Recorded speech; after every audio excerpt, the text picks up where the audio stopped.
All right, going live.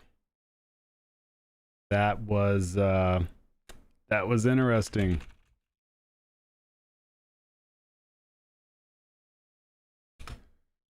So, just got done watching the Guns N' Roses gameplay debut, and I'm still trying to figure out what is going on.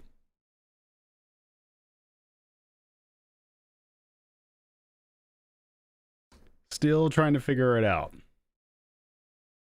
I'm starting to formulate more and more thoughts, but right now, I can honestly say I'm getting a little worried now. Starting to get a little worried. I don't know what to say about what I just saw. I don't know. Like I'm trying to separate everything into its quadrant. Because I'm trying to look at the whole entire thing as a whole.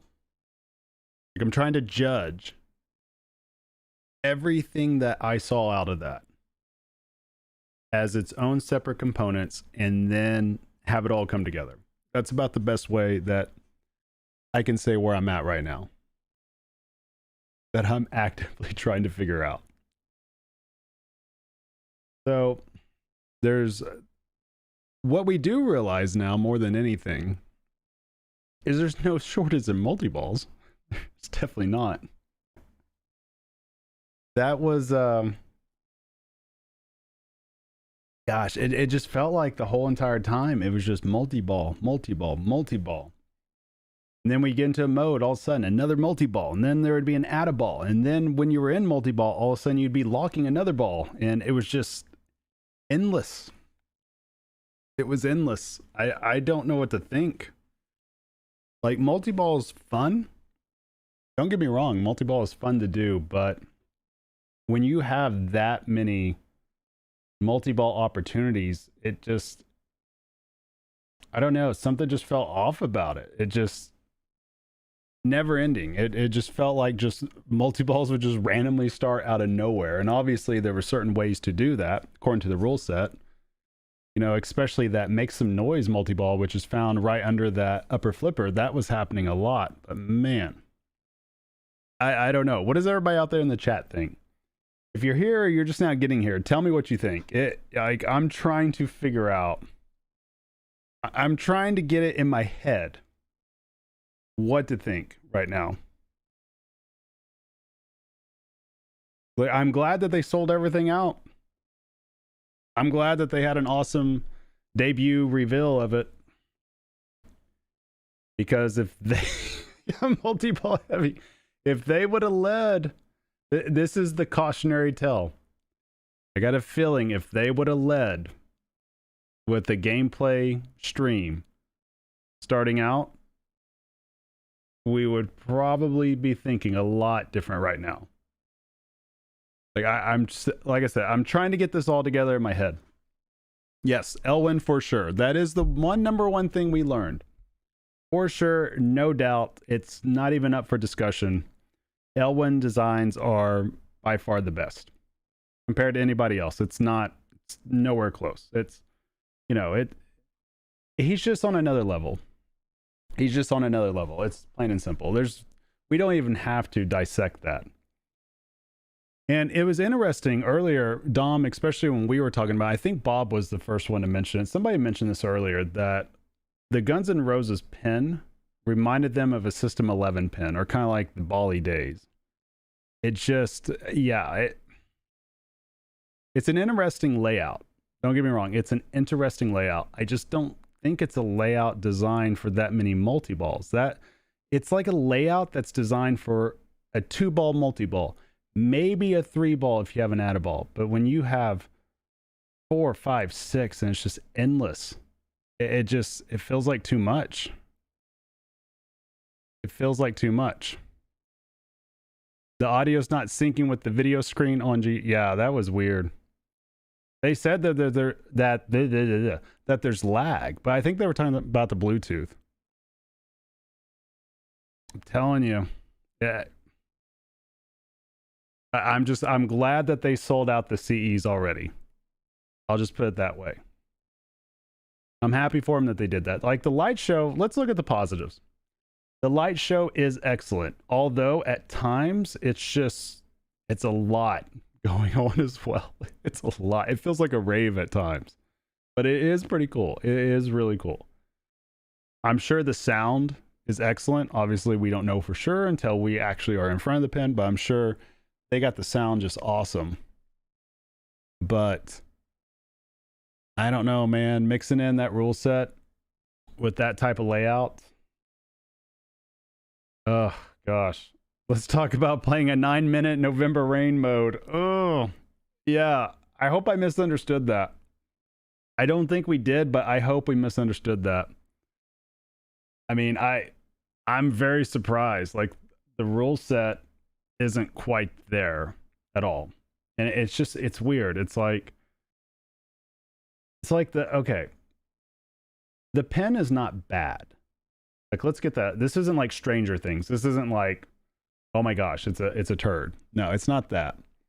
It's the design is very much System 11-ish, old school, which does not lend itself to that many multi-balls at all.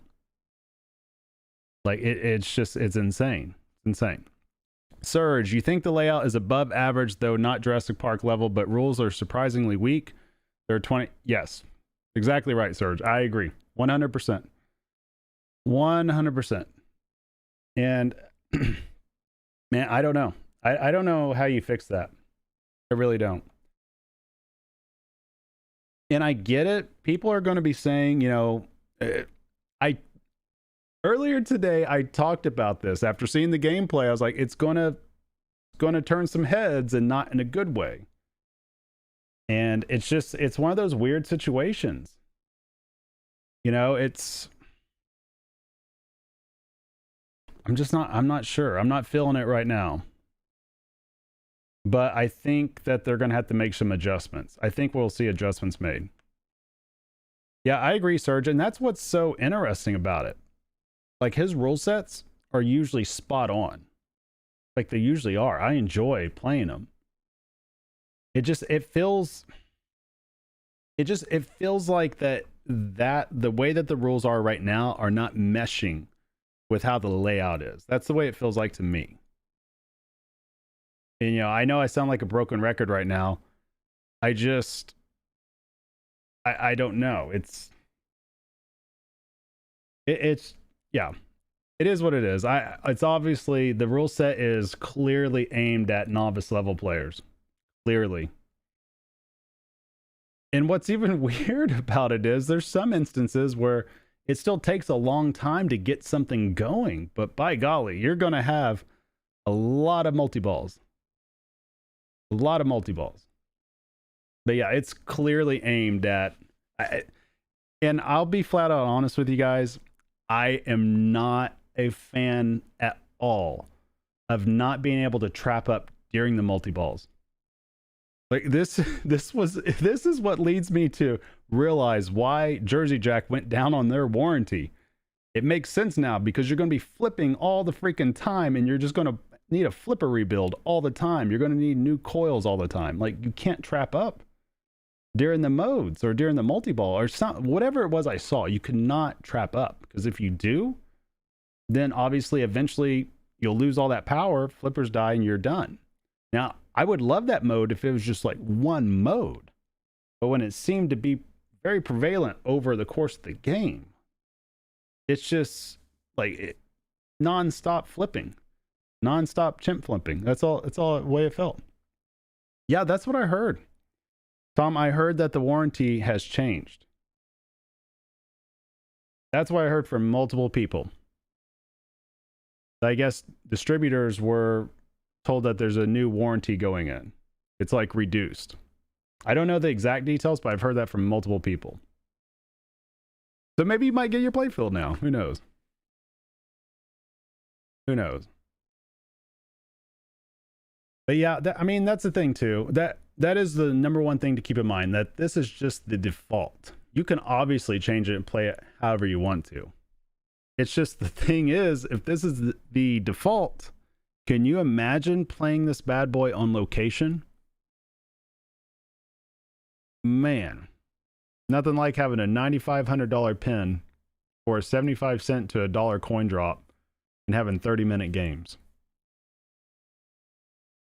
Like, I feel like this is such a long player. Such a long player.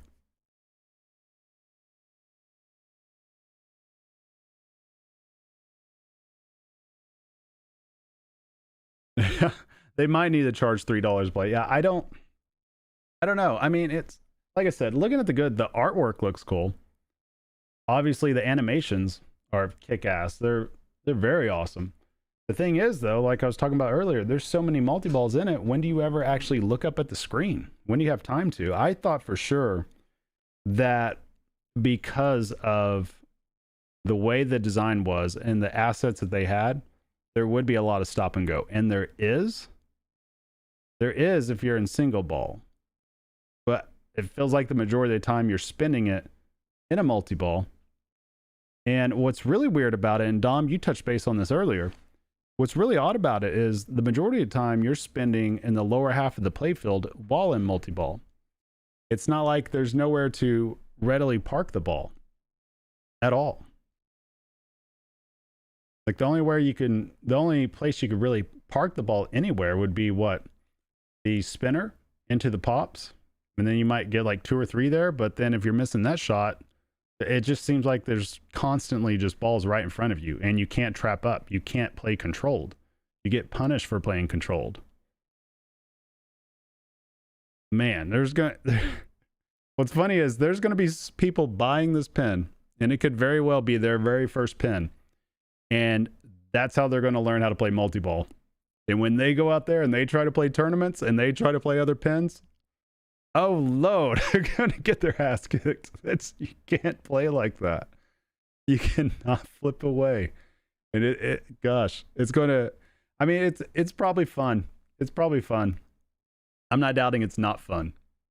But man, that's going to cause a lot of heartache and a lot of headaches and a lot of bad habits are going to form really fast. Oh my gosh. Do I think the settings to nerf the multi-balls would make the game more fun?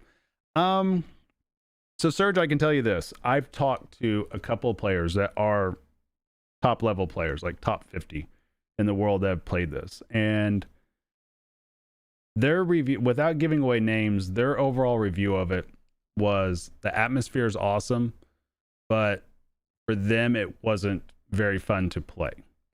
Now, I know I have seen a couple of other players that are top level that I haven't talked to personally, but I've seen them on Facebook and they've said that it is fun to play. So it's going to be subjective either way. You know, I don't, like I said, I don't know what to think because you can change the settings, obviously, but just like you're saying, changing it doesn't feel right. You know, you're asking because you're on the fence between this and Avengers. Well, I can tell you I have an Avengers. All right. So there might be some bias in what I'm saying. And I'm also a huge Avengers fan. But even if I take the theme out of it, right? And I just look strictly at the layout and is this fun to shoot? That's what I'm judging this off of. Avengers is very fun to shoot. It's incredibly fun to shoot. The combos in there are fun. You know, if that's what I'm purely judging it off of, it's fun. And in terms of, you know, immersive themes and stuff like that, I mean, again, that's subjective. If you want a light show, you could probably get some Penn Stadiums and it would be at least similar. It won't be the same, no doubt about that. You know, music won't exactly be synced up to it or anything like that. But a comic book based pen is totally different than a rock based pen anyways. It's always going to be totally different. But I think Avengers, though, blows this out of the water in terms of just overall gameplay, like actual gameplay where you're flipping. You know, if we're going to talk about immersion and we're going to talk about theme integration, then yeah, of course, Guns N' Roses does great. Does better than probably any other pen that's ever been. And that's a great thing because that means it can cover up a lot of flaws that might inherently be in the pin, whether it's by design or whether by rule set, because you got a lot of lights being thrown at you, a lot of sounds being thrown at you. Yeah, I mean, it happens. It happens sometimes. But it's one of those weird things. I don't think that Guns N' Roses by any means is a total clunker. It just depends what you like. It really depends on what you like. You know, you're both a collector and a tournament type player, so you're pulled in both directions. I would say this, Serge, if you have, I would say this. If you only have a couple of pins in your collection, no doubt in my mind, Avengers will make you the better tournament player. No doubt in my mind.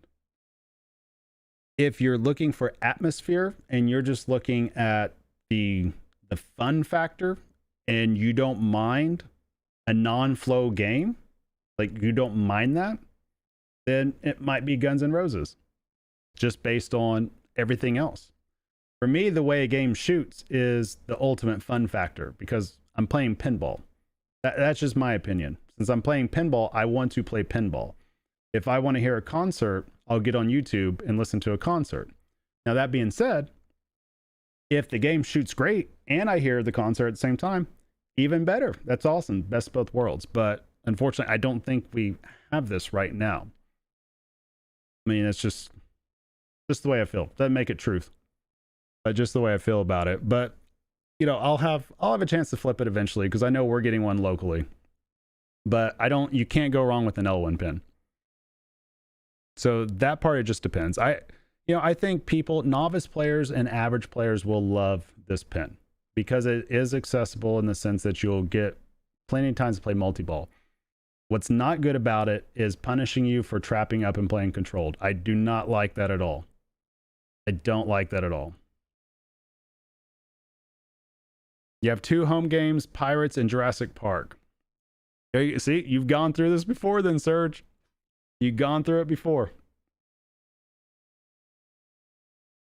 I will say personally, I think Pirates is a better design pin than Guns N' Roses. I think it's a much better design pin. Now, is the theme integration better? No. Guns N' Roses theme integration is excellent. If you would have taken, is that even a word? Taken? I can't even think right now. Apologize, guys. If you would take Pirates of the Caribbean and you take that layout and then you take the theme integration of Guns N' Roses and you put those things together, you would have had an all-time great pin.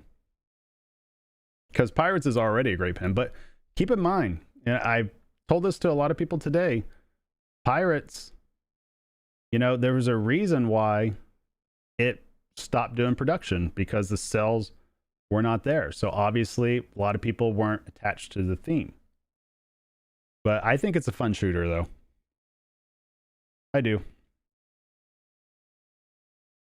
I don't know. I'm not gonna lie. I'm kind of disappointed, but I'm not disappointed in the sense that I'm like I said, like this is terrible because it's not terrible. No, I think it's an above average pin for sure. I think it's one of the better releases of the past couple of years. Do I think this is game of the year? No. It's just not. Theme integration of the year, no doubt. Light show of the year, I mean, no doubt. They exceeded Hot Wheels. But when you look at the whole package coming together and you look at it as a whole package and you look at it as, playing pinball, I don't think that they achieved that. Yeah, I agree, Dom. I agree. But like I said, I don't think it's bad. I still think it's above average. I think what this layout is suffering from right now is I think that the rule set might be holding it back. I don't know, because just like we talked about, it reminds me of Black Rose. And we were talking about that earlier. I think even Bob mentioned it earlier. It reminds me a lot of Black Rose in the sense that it just feels like this layout is only supposed to have one multi-ball to it. And you should only have a 2-ball multi-ball. And you should be able to control it and pick out shots.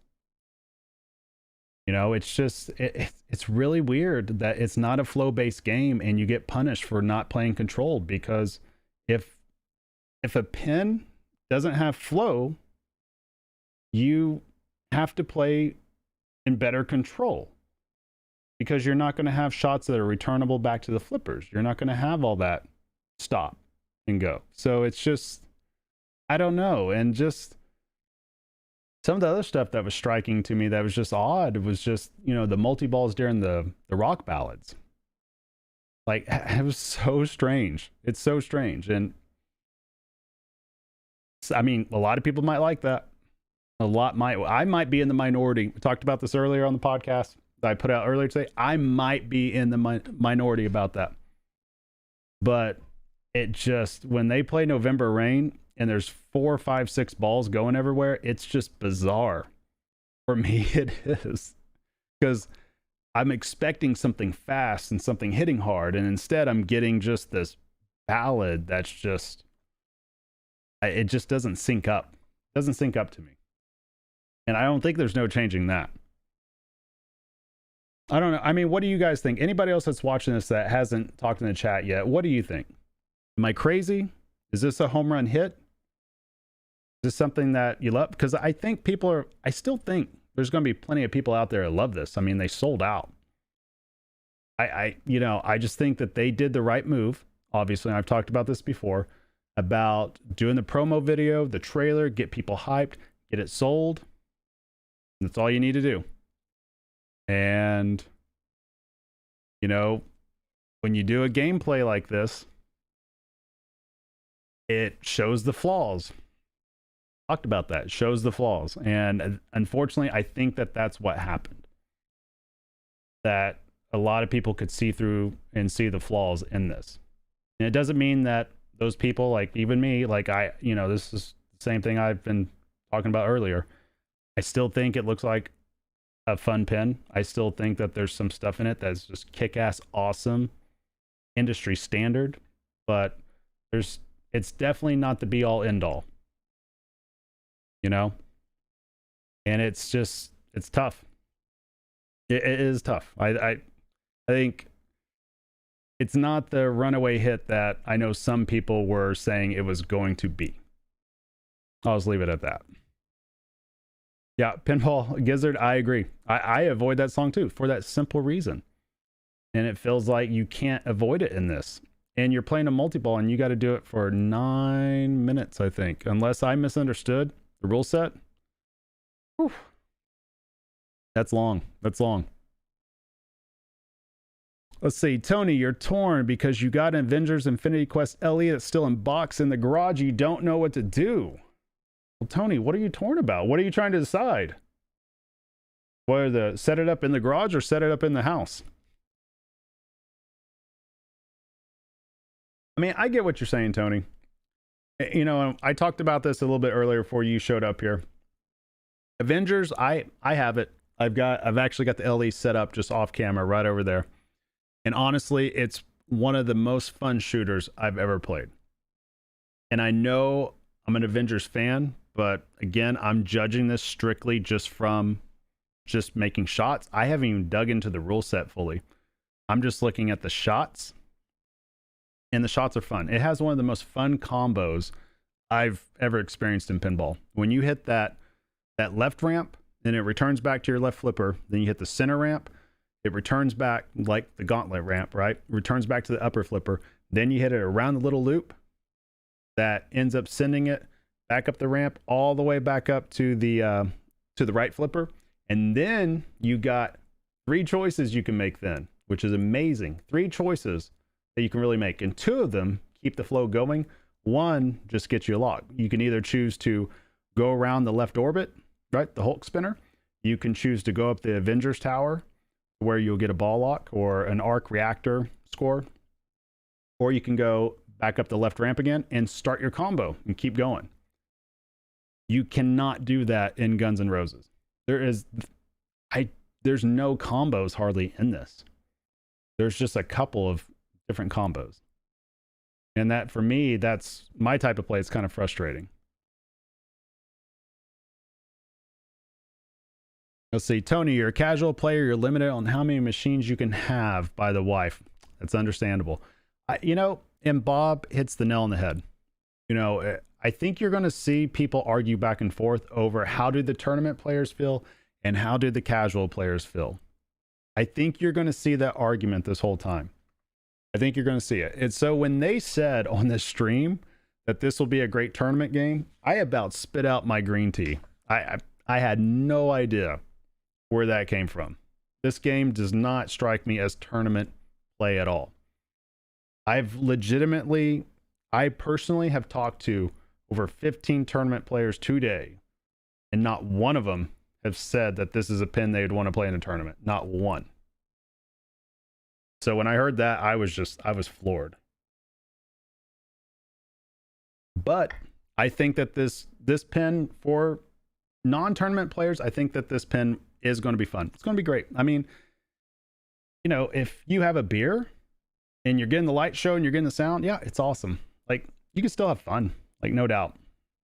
It's not a terrible pin. I got to keep reiterating that. That way nobody gets it twisted. I think it's still a great pin. I think it hits the demographic that it needs to hit, and it hits it good. The standard edition for tournament, it depends. It depends, Lou. If it's multi-ball heavy, I don't see this being a tournament pin at all. I don't. It feels like, well, okay, here's 2 reasons I don't see it being a tournament pin. And maybe I might end up saying 3 or 4. You cannot have a pin that was just over reliant on multi-ball, because it takes the skill out of it. You're not really doing anything to earn those multi-balls. It's too easy to get to it. And what's scary about it, from what we saw, correct me if I'm wrong, anybody that watched the stream, there were still balls getting locked while Kevin was playing in a multi-ball, and he was still locking additional balls for other multi-balls. It was just an endless stream of multi-ball. And it still didn't feel like any scoring was really happening at times, which was kind of weird. And then you're getting punished for trapping up. And that's just, tournament players are not going to like that. I know I wouldn't, because I want to be able to play controlled. And it punishes you for playing controlled. And I think any tournament director that tries to put that in a tournament, they're going to get a lot of pushback. People are going to get the pitchforks out. No doubt. Like, if I wanted to fully troll somebody, Kiefer even stated you can lock balls during... Yeah, okay. Well, there you go. My eyes did not deceive me. Rescue 912, not in this ambulance. Okay. I would not put it past Carl to put this in disc. I will call it right now. Carl D'Angelo will put this in 2022 in disc, just to troll us all. And the only people that will play it all day long is Raymond Davidson, Keith Elwin, and maybe Zach Sharp. Probably Kaylee George too. 4 people will play it all day long, because they will all take 4 hours each on their turn. That's what will happen. I'm calling it right now. But yeah, that's the reason why I don't see it happening though, Lou. I just don't. And the problem is too, and somebody mentioned this earlier, if you have to tone down every single multi-ball and you get too far off what the original rule set was supposed to be, then it's kind of, I don't know. I don't know. No, well, it's not necessarily that, Serge. It's just that it's when the scoring starts going down, and then you end up losing your multi-ball because you're trapped up, because you're playing controlled. I wouldn't mind that if it's just one mode. If it's one mode, I would not mind that at all. Which it's really bizarre, because once you think about it, if you have kids, that's the perfect thing to do. Those modes are great if you have kids, but it's not a kid-friendly pen either. So it's kind of strange in that way. Very odd. Yeah, trapping up can end your song and drains you out. I mean, you know, and that's fine. That's just a creative decision with the rules. I'm sure they made that decision very early on. I think we can definitely say, though, guys, I feel like it's safe to say that there's a massive difference between what Keith Elwin is able to do with how he puts his pins together and how he's able to incorporate the rule set into his design and be able to mesh those things together compared to everything else. Like, there's a lot of us talking about how it didn't feel like the rules meshed well with this design. And we're seeing that. Sometimes it happens. I mean, it's unfortunate. Sometimes it happens. Surge, yes, it did. It happened a couple of times, actually. But I don't think it's because Kevin was trying to play controlled. Because to be honest with you, that's not really his style. I mean, I know Kevin has the Buffalo Stream and all that, but he's not a high-level tournament player. I'll be honest, I don't think I'm even a high-level tournament player. There's a lot of awesome players out there that just play freaking lights out. Like, I understand pinball, I talk about pinball, but there are people like, did you guys see Johannes's game on Avengers last week? Oh my God. Now that is high level. There is a difference. There's a huge difference when you get somebody that's legitimately world class on a pin. It's amazing to see. Well, thank you, Dom. I appreciate it. I try. Where was that game? Surge, it's on, I think it's on YouTube now. I don't know the exact name for it, but I'll try to find it and I'll just post it up on my YouTube channel on the community thing. I'll put a link up as soon as I can find it.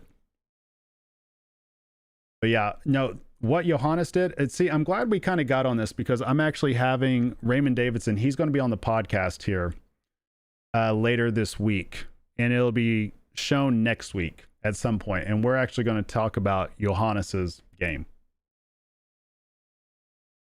Mike, Stiggy, you would. Never going to live that down. Fartgate, never going to live that down. We're past that now, Stiggy. All right, Pinball Germany. That's what it is. Yeah.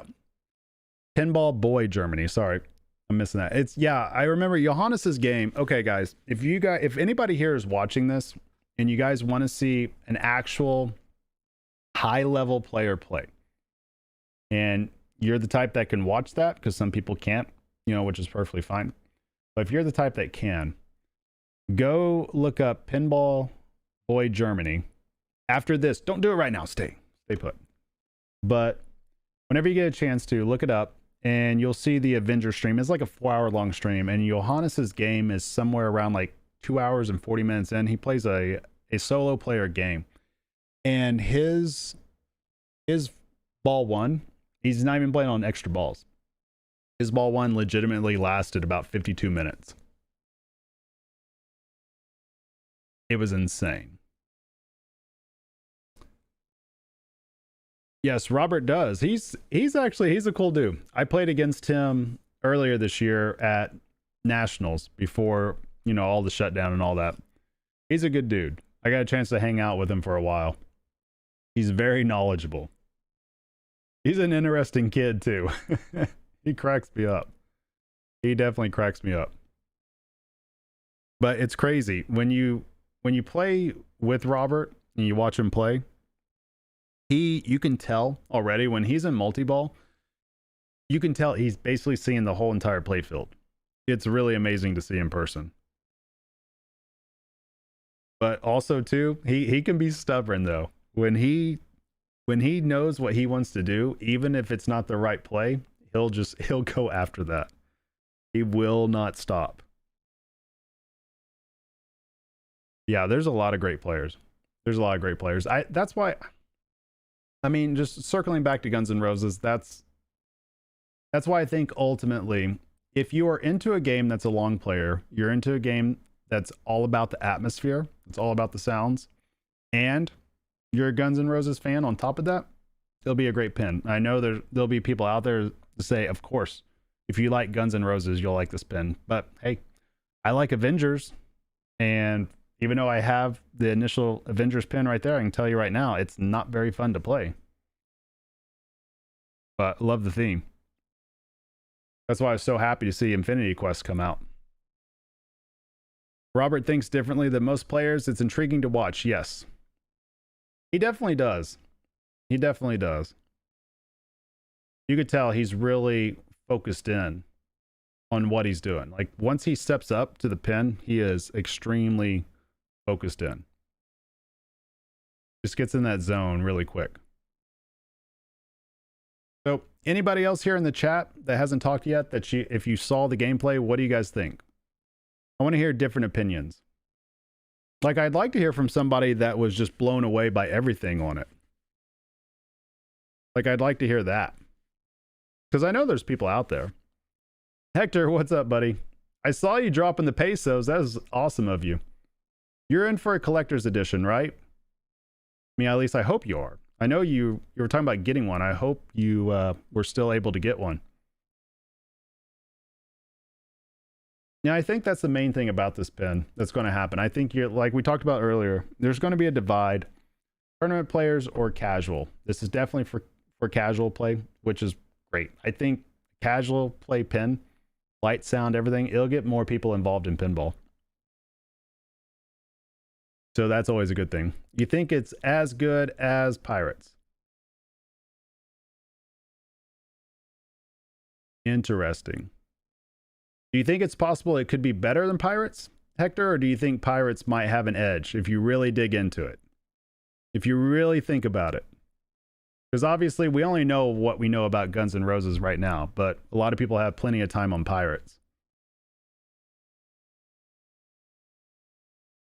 All right, Homer, you're torn on purchasing it. You like GNR music, but you're not a diehard fan. Okay, I'm with you on that. I love the mechs in it. Looks fun. However, the constant rock music, I think it would get annoying after a while. I mean, it does. I'll be honest with you. I got Iron Maiden right there, and I literally changed the music to hip hop music because I couldn't hear the same Iron Maiden songs over and over and over again. But I love the layout so much, I play it on a near daily basis. I just could not do the music anymore. So I could see that. And it's really weird how that is. I've noticed this about myself, and I don't know if anybody else feels this way, but I did notice this about me, that I can play non-rock pins, and I can hear the same sounds over and over and over again. I can hear the same call-outs, and it does not bother me at all. But if I get on a rock pin, and I hear the same rock music that I've already known about for years, all of a sudden it becomes an issue after a while. I've noticed that about myself. And it's kind of unique because I don't know. I feel like obviously rock band or rock pins have a lot more variety than what a pin without that. You know? So it's kind of weird. Maybe I'm just weird like that. Let's see. Hector, you never thought there would be something better to you than Pirates? At this point, you really don't know what you would keep if you had to choose one. That's a good question. Okay, here's what I would say, Hector. If you have a Pirates, I would keep it. I would keep it if you have a Pirates. I could see Guns N' Roses, the LEs, going for $8,000 within a year. All the way from 95 to 8. You have a Pirate CE? Yeah. Keep it. Don't get rid of it. Keep it. Keep it, Hector. Whatever you do, keep it. Yes, unless you need the cash. Unless you need the cash, I would keep it. I'm telling you, I think the Guns N' Roses LEs, they'll be down to 8,000 within a year. And it's basically all but the same. I know the CE has a little bit different, like it has some extra mode or something. I haven't dug into it too much, but you know, you have 15 pins and still burning the pesos. All right, so new plan: sell the 14 pins, get you a Guns N' Roses, and keep the Pirates. There you go. Boom. Of course, it's very hard. I talked about that earlier on my podcast earlier. That for collectors, they multiply. They multiply quick. All right, Mooba, how you doing tonight? You feel like there should Okay, let me read that. I nearly read that wrong. You feel like you should get an Iron Maiden or a GNR and just put Queen, Rush, and Van Halen on it. Pirates isn't that great, it's just rare. Yeah, I mean, you could do that. Moobut for sure. I've seen a lot of people do that. I mean, that's why I put hip hop on there, on Iron Maiden. It actually is really cool too. I'm not gonna lie. I probably have the only hip hop Iron Maiden in existence.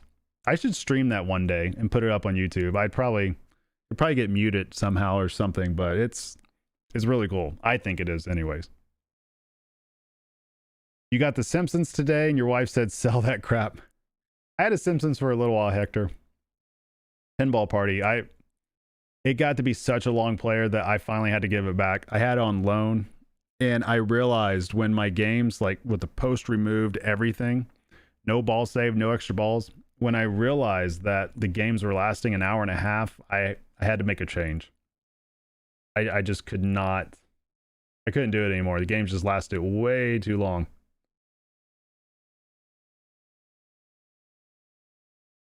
Yeah, I'll readily say I don't own any Jersey Jack pins, but there is definitely much more in them than Stearns or American Pinball or anything else. There definitely is, no doubt. No doubt in my mind.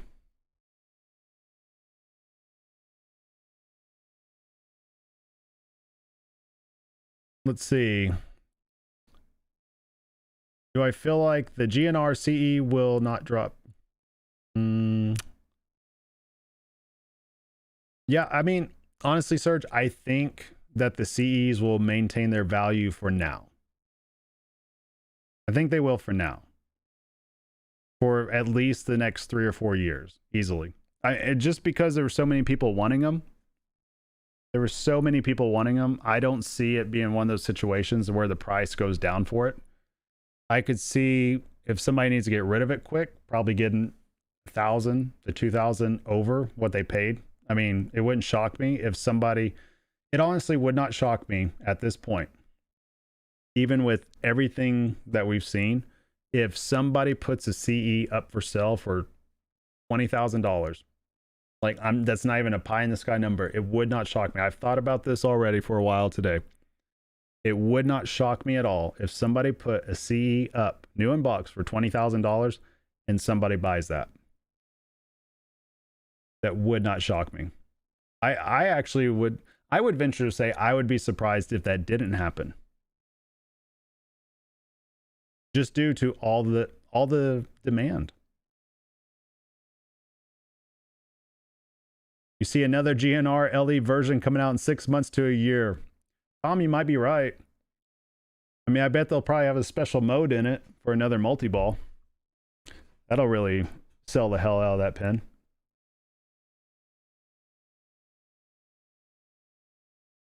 Yeah, I did, Hector. The reason why I haven't talked about it yet is because I don't know all the details. Thus, it would just be a lot of speculation. So I'm kind of waiting to see how that all plays out online and then asking a few distributors what exactly happened. So that way I could kind of formulate a better idea before I say anything publicly about it. But yeah, I heard about it and it sounds bad. It just doesn't, I did hear them say on the stream because somebody asked them about that. And I can't remember if it was Joe Katz or Kiefer Talk. I think it was Joe Katz. But they had mentioned that the sales far exceeded their expectations. Far exceeded their expectations. And what does that say? What does that say right there? The fact was, the way that they did the trailer, the debut, everything, it hooked. It hooked everybody. I guarantee you, the theme did great, right? But if they did not do those things and they just showed this gameplay tonight, that was the actual debut of it, that anybody has ever seen this, that's the world premiere, I don't think they sell out of the CE. I don't think they do. I honestly believe them getting a professional company to come out and film that, the trailer that had the chick on it, that had the pyro, had all the cool cuts, and then getting Zach and Greg to show up and do a 25-minute featurette on it was outstanding. I mean, I guarantee you that trailer that they did, that was not cheap. That was not cheap at all. It's obviously the industry standard, but there's no way Spooky will never be able to do that. American Pinball will never be able to do that. Deep Root, I mean, I guess they could try to do that. They probably have to do that to matter. But, and I don't know, Stern could probably do that, but I don't know if they want to. I don't know if they want to. That was legit, most likely a 6-figure spot. That's how well done that was. That, knowing what I know about videography, I would not be surprised at all if that was a 6-figure spot. Which makes sense because, I mean, think about it. You sell out the CEs. What is that? I don't know the math off the top of my head. It's got to be around $6 million though, right? So, I mean, it makes sense. The Dom, when your new wealthy individual comes in the hobby and finds Jersey Jack games, he or she will want the CEs. Thus, yep, I agree with that. Deep Root would need to do it in 3D and DHX at this point.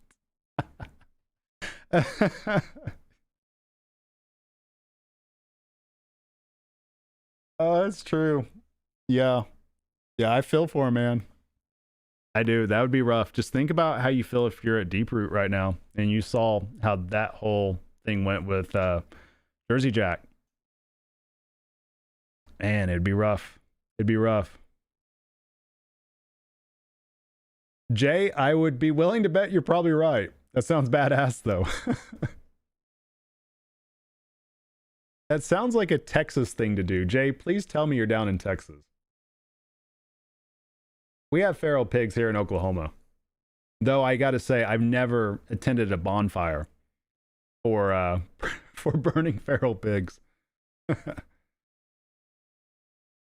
right, Hector, you wonder just how many non-pinball fans, but GNR fans alone already bought or will buy this game.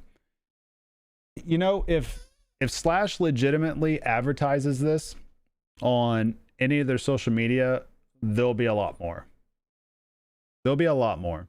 It was, you know, it was one of those things that, again, I talked about a few months ago that actually I talked about this on my Facebook page, out of all things, on my personal Facebook page. And this was before I had a podcast. I had mentioned that what pinball needs that they're lacking right now is an actual influencer, right? That dirty word, influencer, that could really push the industry forward. And of course, you know, that got some people's panties in a wad because they thought I was taking a shot at Dead Flip, but I wasn't, because honestly, I'll be honest, I completely wasn't even thinking about him. I'd forgot about him. I was just thinking from a marketing standpoint that anytime that people think about pinball, there's only a few hundred people or a few thousand people that watch, whereas there hasn't been anybody to get involved in pinball that has millions, right? Slash happens to be that person. I think that's a big reason why we saw what we had. It's like the perfect storm. You got somebody that is known worldwide. You've got the top end pinball industry maker, or whatever you want to call it, that makes these high end machines, and you're mixing these things together, and plus you have a kick-ass trailer that was professionally done. I mean, it's like throwing gas on a fire. I mean, it was great. It really was. All right, Jay, I was correct. Ranch too many. That happens. That happens. Let's see, Hector. Let's see. I'm sure Stern is also very nervous about this masterpiece game and that reveal amazing trailer. Many people canceled Avengers Order when they just saw that trailer. You know, Hector, I would say honestly, and I talked about this earlier. I think Stern is most likely extremely happy to see what they saw with Jersey Jack. I think the ones that need to be nervous is everybody else behind them. I think American Pinball needs to be nervous. Spooky, they're taken care of with Rick and Morty, but who knows after that? And I think Deeproot needs to be very nervous. Those two companies are the ones that need to be nervous. What Stern saw, I guarantee you this, what Stern saw was an opportunity to raise their prices in the future. I guarantee you that's what they saw. When you have manufacturing capability and you have the top end brand of the whole industry, right? Okay, those are two major things. And you have the best talent in the industry. That's the third thing. And you see another company able to sell 500 pins for $12,500 and more people still wanted it. Stern realized this past Monday that they can sell Super LEs at 15,000. Yeah, just like Dom said, because we had this exact same conversation. I guarantee you they realize that. No doubt. No doubt in my mind. Because it's the same thing that happened when Pirates came out a couple of years ago and they were talking about the dark day for Stern and all that. You know, collectors are going to collect. Yeah, obviously you're going to have your people that are just Jersey Jack only, but you're still going to have your people that are just Stern only, and you're going to have your people that are both Jersey Jack and Stern. So even if somebody decides that they're out on Stern pinball machines and they're just going Jersey Jack, Stern will replace that very fast. Very fast. You know, I just think the amount of people, there's a vast underestimation about how many people actually buy in this hobby. I can tell you guys straight up, even here in Oklahoma, I've been to multiple homes in which the owner has top of the line pins. Like, just super nice. LEs, CEs, everything. And they're not on message boards. They're not active in the community. They're out there. And I've talked to one of my friends here locally. He's a tech and he travels all around the state. And he said that 80% of his calls are people that don't even play location pinball. They don't even know what Pinside is.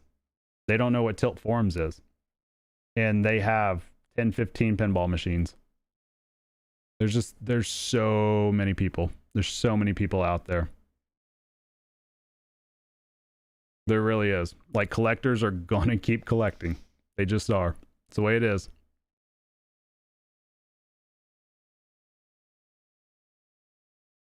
Let's see. Hector, they have to fix the license assets, BS. Jurassic Park's great. No movie scenes or callouts.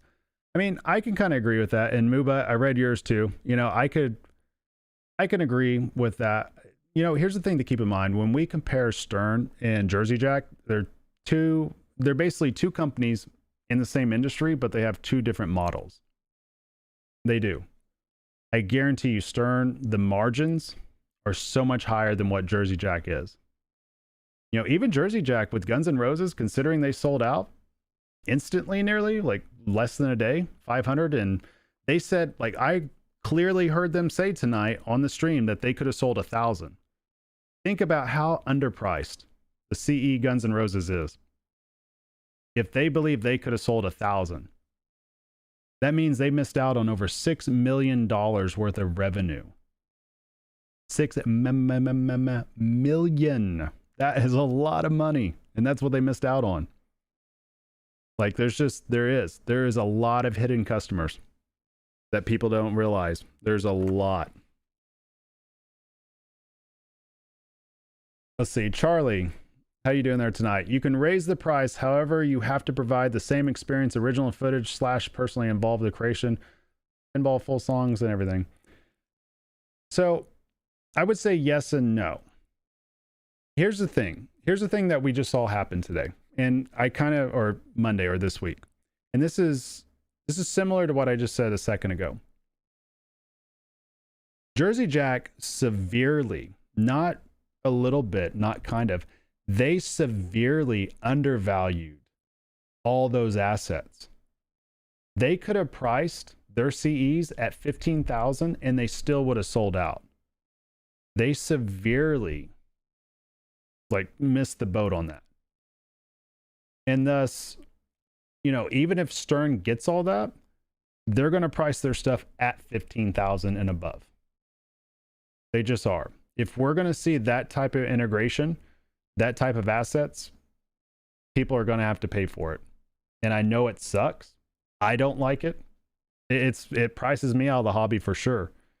I mean, I'm right there. Ninja Turtles right behind me. Avengers over there. I mean, I'm at my breaking point. 9's the highest I can go because I got to kind of move some stuff around. But when we talk about $15,000 pins, but I feel like that's what would happen, whether we like that or not. Like I said, I don't necessarily agree with it, but the way that the money goes, in order to have that big of a line, in order to keep everything going, that's how it goes. Yeah, I agree, Hector. The custom codes are cool. They are. I mean, my only gripe when we talk about pure theme integration, like take for instance Guns N' Roses. I think it's awesome that they got all that concert footage. However, if it's just you, how often are you actually seeing that? Because it's so multi-ball heavy. I didn't notice Kevin looking at the screen hardly at all. So, I mean, that's great that they have all that concert footage. I thought it was actually more cool that the band did the call outs. I thought that was really cool. Because that you can actually hear every single time. Let's see. For example, give you Marvel or footage from Marvel movies, give you Tony Stark, make it unique. Yeah, Charlie, I agree. That would be awesome. But also, if we legitimately got something like that going, I think you'd be looking at a $15,000+ pin. I really do. I really do. And I think also, too, there would be some sacrifices in gameplay as well. I mean, we're kind of seeing that with Guns N' Roses. It's very hard to have an excellent design pin that immerses you into the theme also. There's always a give and take at something. It's very hard to do. And obviously it is, because otherwise every single pin that would ever come out would be an absolute home run. And unfortunately, it just doesn't work like that. Now, I would love to see that. I would. I mean, I'm a huge Marvel fan. That honestly, I mean, it's kind of weird. Like, part of me would have loved to have seen Jersey Jack have a crack at Avengers, but the other part of me is like, my wife and my bank account would hate me for getting a $12,500 pin. I might be not doing podcasts anymore. I might be asking you guys if you guys have a couch to sleep on if I did that.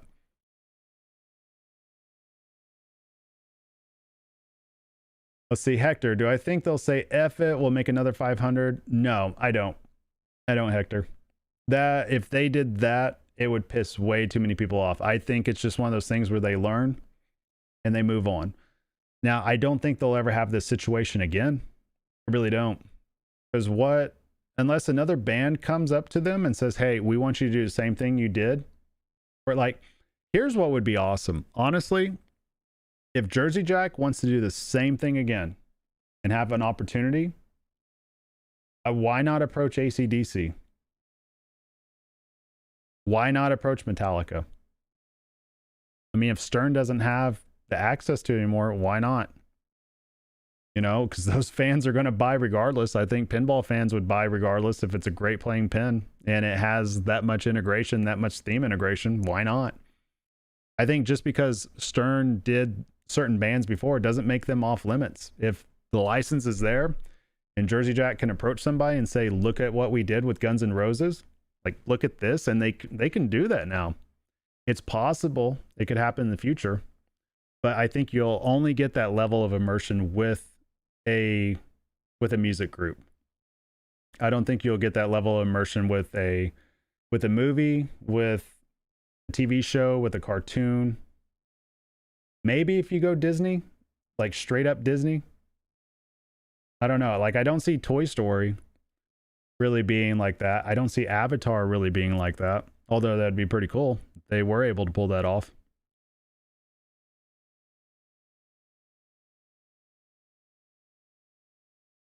It's close, Hector. I don't know if I'd put him up there yet. I think Pirates was a really great effort by Eric, but Guns N' Roses, I don't know if the design's quite there. I certainly think the way that I said it to somebody earlier, I think you can still be an all-star without being a legend. I mean, he's still young. Still young.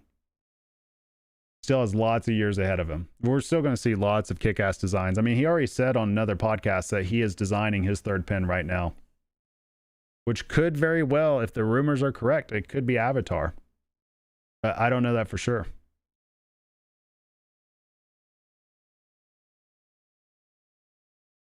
Let's see. After GNR, maybe we'll finally see amazing Michael Jackson or Queen or YouTube, whatever. Yep. Again, definitely possible.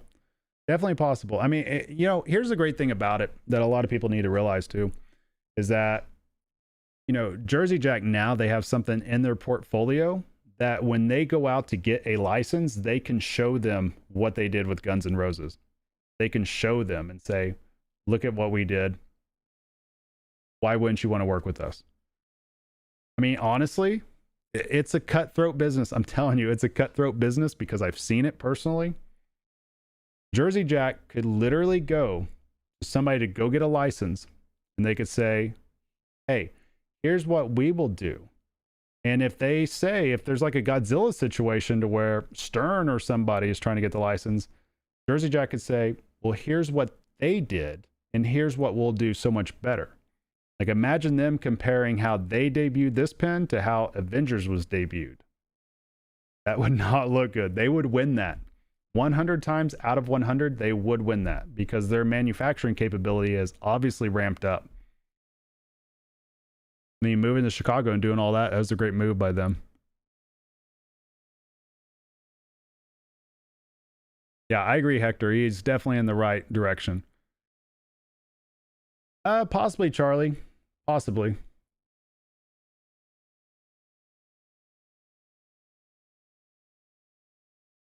Let's see. Pinball Gizzard. What Jersey Jack pin in production do you guys think is the best? Curious.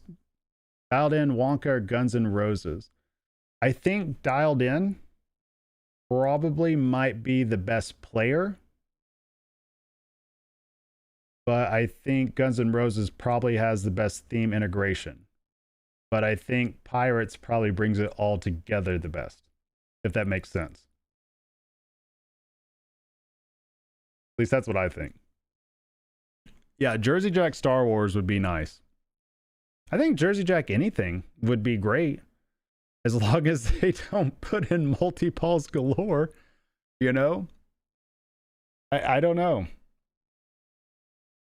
I enjoy a good multi-ball. I just want to earn it, and I don't want to feel like that's all I'm doing. Like, I don't want to step up to Guardians of the Galaxy and be in Cherry Bomb the whole entire time. That's kind of the way that this kind of felt.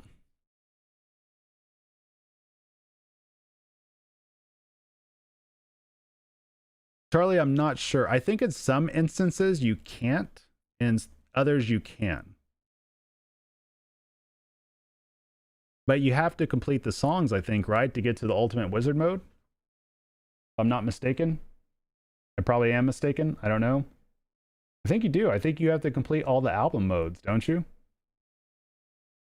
To get to Not in This Lifetime, No Sympathy for the Devil. I assume that's a wizard mode.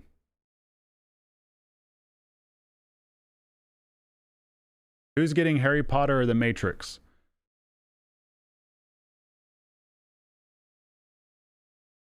I don't think I can answer that one. At least not on stream. It'd be cool though. I will say that. Yeah, at least Cherry Bomb does last 60 seconds. Let's see. Okay, you have to complete all album modes and basically play one song from each album for 90 seconds. That makes sense. It's kind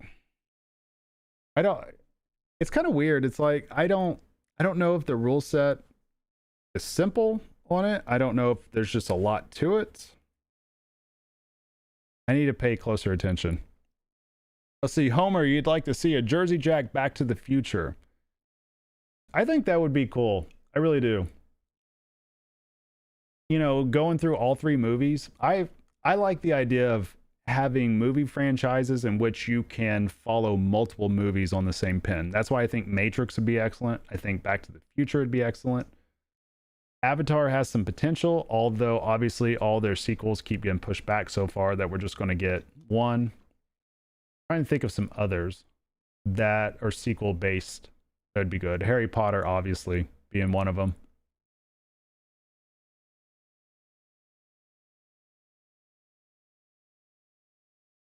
So, who all in here? I know you guys were just talking about, like, who here, even if you're lurking and you feel like answering, who all in here would get a Matrix if it was made by Stern?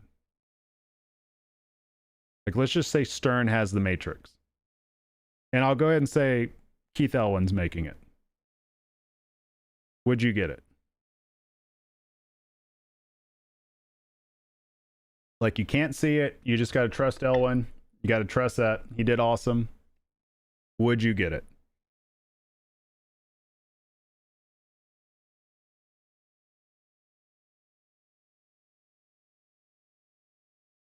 So then, if The Matrix was made by Jersey Jack, seeing what you saw tonight, would you be in for an LE or a CE?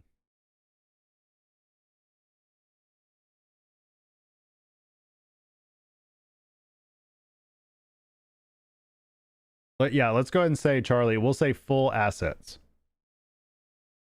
We'll say full assets. We'll say Keanu is even doing the callouts.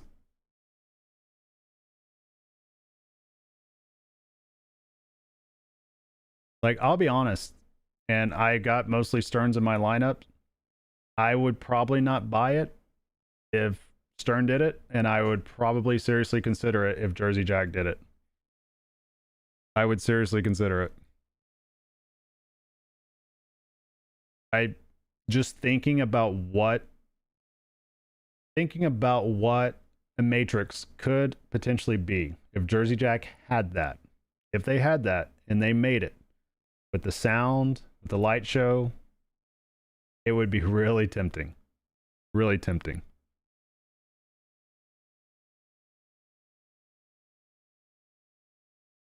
Like, I can't imagine that. I would probably even get it, even if Keanu didn't do the callouts and they just had Agent Smith do the callouts. I would probably be all over that.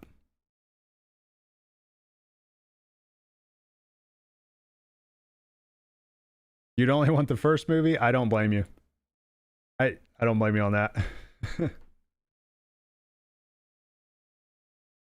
Now, I will say a theme that I would really like to see, and again, we've talked about dream themes in the past. A theme that I would love to see is a comedy theme. I would really love to see some type of comedy theme, whether it's Animal House, whether it's Talladega Nights, whether it's The Office, Zoolander. Like, I really wish somebody would think outside the box and go with something similar to that. I think if you did a Talladega Nights theme with Ricky Bobby callouts, that would be pretty funny. Office Space would be a good one. Seinfeld, okay, you guys are going to hate me right now. You guys are going to hate me. I have never seen one episode of Seinfeld. I've heard it quoted all the time. I've heard it talked about. I've never seen one episode. Tony, that would have been smart. Beer Fest would have been hilarious as that pin. It would have been hilarious. I've watched that movie several times. That was freaking hilarious. See, release it with Matrix 4 that's coming along with John Wick. John Wick would be a good pin too. Tom, you're the... Told you, I haven't seen it. I have not seen it. I'm still working through current movies. Like, I'm working my way through The Boys right now, and I'm working my way through Glow. But I'm watching that with the wife. The Glorious Ladies of Wrestling on Netflix, and then The Boys. We love both those shows.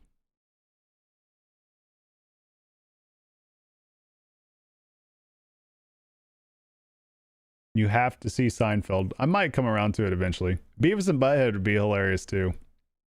Dumb and Dumber pin would be an instant buy. Can you imagine that? Can you imagine? You know, I don't want to see the sequel. I just want the original. I can imagine. Okay, this is gonna sound like so morbid, but I'm gonna say it anyways because we're on that level right now. Can you imagine a multi-ball where you're basically hitting it into a bird cage, and then on the back box or on the LCD screen, you see the blind kid petting a bird, just saying "pretty bird" as the balls just launch out to a multi-ball. I don't know why. I've never thought about that ever. And just the thought of that, just the thought of that, that's so bad. Pretty bird multi-ball. That's some theme integration for you right there. Oh crap. Unfortunately, it canceled Glow. I saw that, Tony, and I'm furious. They were supposed to have a season 4, and they got rid of it. Hopefully, they comes back. I mean, maybe they can do a trade with YouTube. Netflix got Cobra Kai. Maybe they can send Glow over to YouTube. We can just see it on there. Kingpin would be good too. Muba, you're onto something right there. I think that would be good as well. I think really once you get down into it, there's a lot of potential great themes comedy-wise. Like Homer mentioned earlier, Office Space.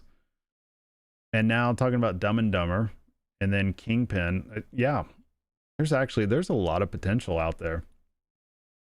We need to get some more comedy pins going. Somebody needs to get Robert Mueller on the phone. Tell him to release those pins. Trying to think of what other themes there could possibly be. Hang on one second, guys. My chat just totally froze because internet. Go back here. Go back here. Okay, there's my voice. I don't want to hear myself. Easier moderation. Got it. Okay, there we go. All right, I'm caught back up now. Out of nowhere, all I see is Dom saying the left ramp entrance on GNR is massive. Yes. I agree. Does anybody else think that the ramps are huge on Guns N' Roses? Because I was watching gameplay on it from... Whose gameplay was I watching? It might have actually been Kevin's from when he did his unboxing, or maybe it was a Facebook gameplay. But I remember slowing it down to like 0.25 speed, and legitimately that ball got on the side of the left ramp on the far right side of it, like hugging, and it looked like you could fit 2 other pinballs next to it and it would make it up the ramp. And that ball did make it all the way up the ramp.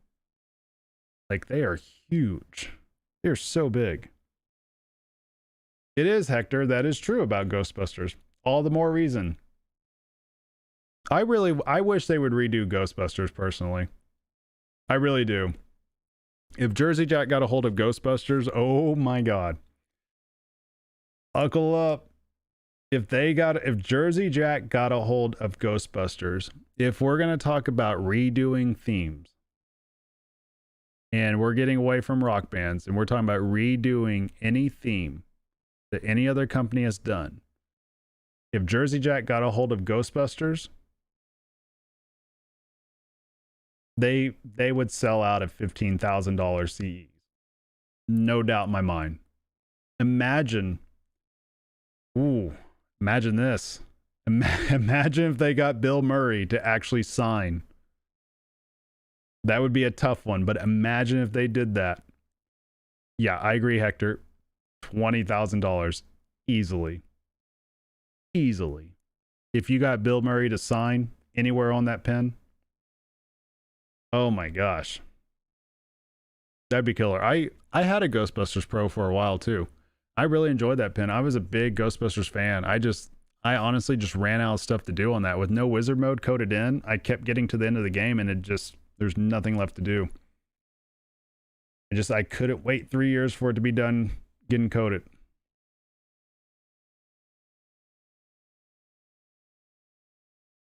Mission Impossible would be pretty good. Home Alone, I could see it.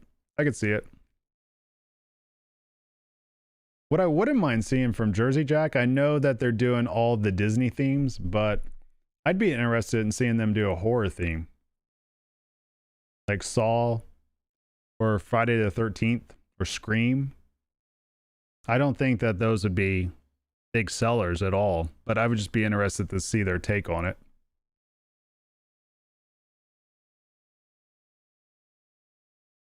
It's just Ghostbuster stuff. That's awesome. Yeah, I grew up on that movie. I've probably seen the original movie at least, I'm not even joking, 80 plus times. I had that on VHS. It came out in 1984, and I was born in 84. And legitimately, I still remember 3 years old being obsessed with it. So when Ghostbusters 2 came out in, I believe, 1990, I think that's when it did, I was still obsessed with it.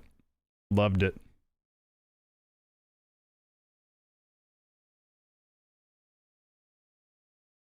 Tower of Terror should be a part of it. That'd be cool too. I think a horror theme would be actually pretty dope. I don't know how well it would sell. I just think it'd be cool though. Yeah, Charlie, I floated that idea. I think okay, so honestly, there's to me personally, I think that there's three main Grail themes that are available. In Pinball Gizzard, I did play the game. I think that there's three main Grail themes that are available. I think that one, this is in no particular order. This is just what I think. Grail themes: Harry Potter, okay, Disney World / Magic Kingdom. I think if Jersey Jack built a pin that was just all about Magic Kingdom, to where you had Pirates, you had Tron, you could possibly do Toy Story. I mean, you could wrap it all up. The castle, the Princess Castle. I think if they did a Magic Kingdom pin, that would probably be one of the top all-time selling pins. Guaranteed. Because Disney people collect. I think that would be awesome. And I think Mario Kart Racing is the other pin that I think would be massive. Because Mario is one of the top earners on location. There's a lot of people that have said that, and I've seen it. It makes a lot of money, and that game is not very good, but it's well known. Now, that being said, I don't think we'll ever see that because Nintendo is notorious for keeping their stuff close. But yeah, I would say Mario Kart Racing would be huge. Probably anything Mario Brothers, but I feel like Mario Kart Racing would be really big. Or even Super Smash Brothers. Something like that, a fighting pin. I think you're onto something there. I think you're really onto something there. But yeah, for sure. Magic Kingdom, because you could have the horror elements too. Because what's the other place that's in there? Haunted Mansion. It's there too. You know, so something like that I think would be absolutely massive. I think that that's the biggest thing. If somebody, and part of me wonders, guys, here's I'm going to put on my hat. All right. I'm going to put on my hat over my Yankees hat. This is my tinfoil hat. I think we are possibly seeing so many Disney themes come from Jersey Jack, right? Because we've got Pirates. Okay. Which is basically, as of, the 2015 on, is a dying theme, what's the word I'm looking for in terms of Pirates? Like just the theme in general. I can't think of the word I'm looking for. Obviously, all the movies were made a while back, so it's not quite as popular anymore. And that whole saga is coming to an end pretty much. But now they're looking at going to Toy Story, right?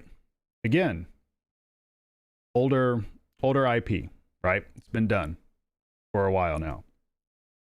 And then it's rumored that they're going to Avatar. So part of me thinks that this might be their way of angling for the potential to do a theme park pin in the future. That's what I think is happening. It would not surprise me one bit if we ever did see Haunted Mansion. I mean, maybe that's how you do your horror pin. If Jersey Jack does a Haunted Mansion pin, sells out day one. If Jersey Jack does Magic Kingdom, sells out day one. Like, it would be insane. Yeah, Charlie, that'd be awesome too. I mean, even if you just did Disney World, it doesn't have to be just Magic Kingdom. If you just did Disney World, man. I mean, I got a couple of friends. So, you know, this is pretty funny. Like, the way that my wife and I are with Disney, I never got to go as a kid. Never did. Always told myself in the future, whenever I got older, I would go all the time, as much as I could. And sure enough, starting in 2015, we've gone at least once, sometimes twice a year to Disney. Take our kids, everything. Like, we love it. But this year is the first year that we've never done it. So the reason why I'm telling you this is because I've met a lot of other people down there just waiting in line and being friendly at the resorts, talking to people. And there are people that are like straight up fans, not just casual. I mean, dedicated wings to their house, like entire rooms, entire floors, just to Disney stuff. Like, it, yeah, that's, to me, that is the Grail theme. I think that that theme is even bigger than Harry Potter. There, because people, here's why. It's not cheap going to Disney World. And I know for a fact several people that I've met, they legit spend 6 figures a year just going to Disney World. It's insane. But there's so much money going through there. And they collect so much. The collectors are so much. And I think you could probably make a $25,000 Disney pin and it would sell out. You could probably make 100 of those and it would sell out. It just would. It just would. But I hear you, Moo Butt. Army of Darkness would be cool. I think it'd be cool. Not the second one, though. First one. First one. How about just a generic Disney pin? How would Stern do a Disney pin? If we're talking about generic, what would they say? What do you think they would do? You think they would say we can't put the castle in it simply because we couldn't get that asset? We wouldn't even see the castle. What would you see? What would you replace the castle with if Stern couldn't get the assets for it? Trying to think. I don't know. I don't know what they could do. There's a lot you could do though if you timeshare multi-ball. That might be it. That might be it. They probably just have like a like a little satchel sitting in the back with some pins in it, some Disney pins. That might be what they do. A balloon. I mean, think about this too, guys. Disney also, you could have Marvel, you could have Star Wars. You could have, I mean, there's so many characters you could include in it. It'd be crazy. It would be crazy. Charlie, odd enough, I feel like if they made a $15,000 to $25,000 Disney pin that was signed by all the cast of Disney, like Mickey, all that, on the Translite, it would sell. It would sell so fast. It really would. Have Mickey sucking money through a tube. Yeah, Stern would probably, if they got the Disney license, they probably wouldn't even use the classic Disney. They would use that brand new cartoon that Disney has. That's just the weird animation. They'd probably do that.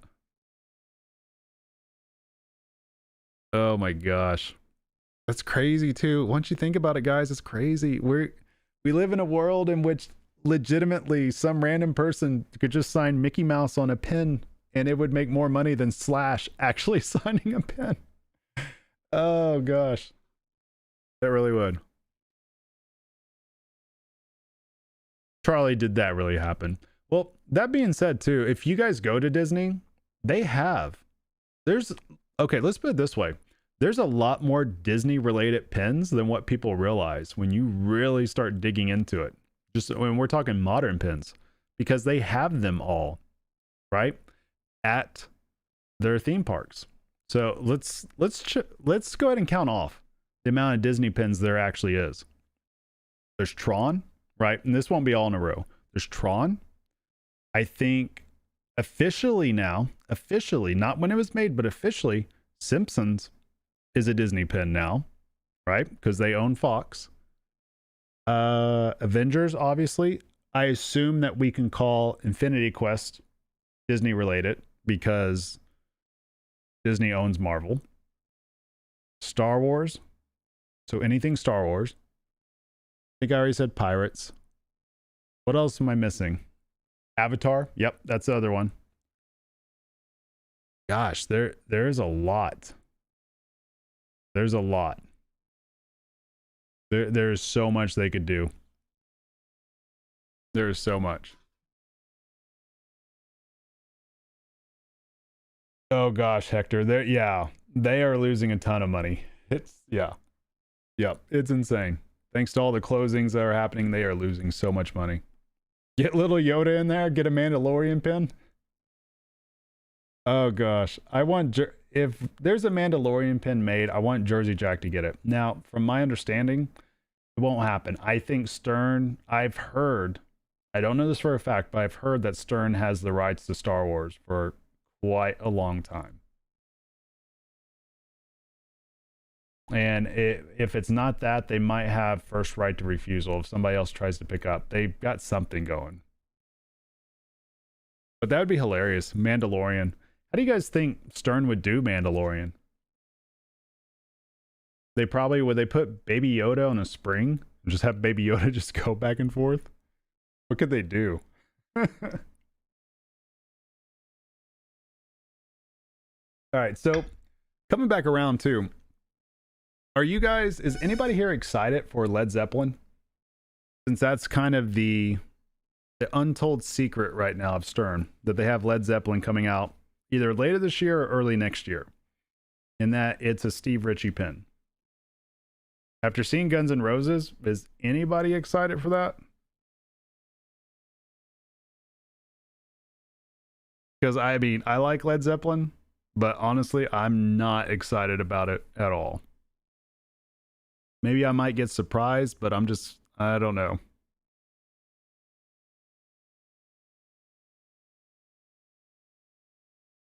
You're interested, but you need to see it.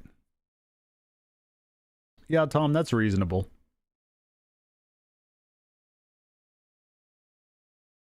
I don't know, like I'm sure the music would be great. I don't know, like I got Star Wars behind me. I have fun with the pin, but layout wise, it's just kind of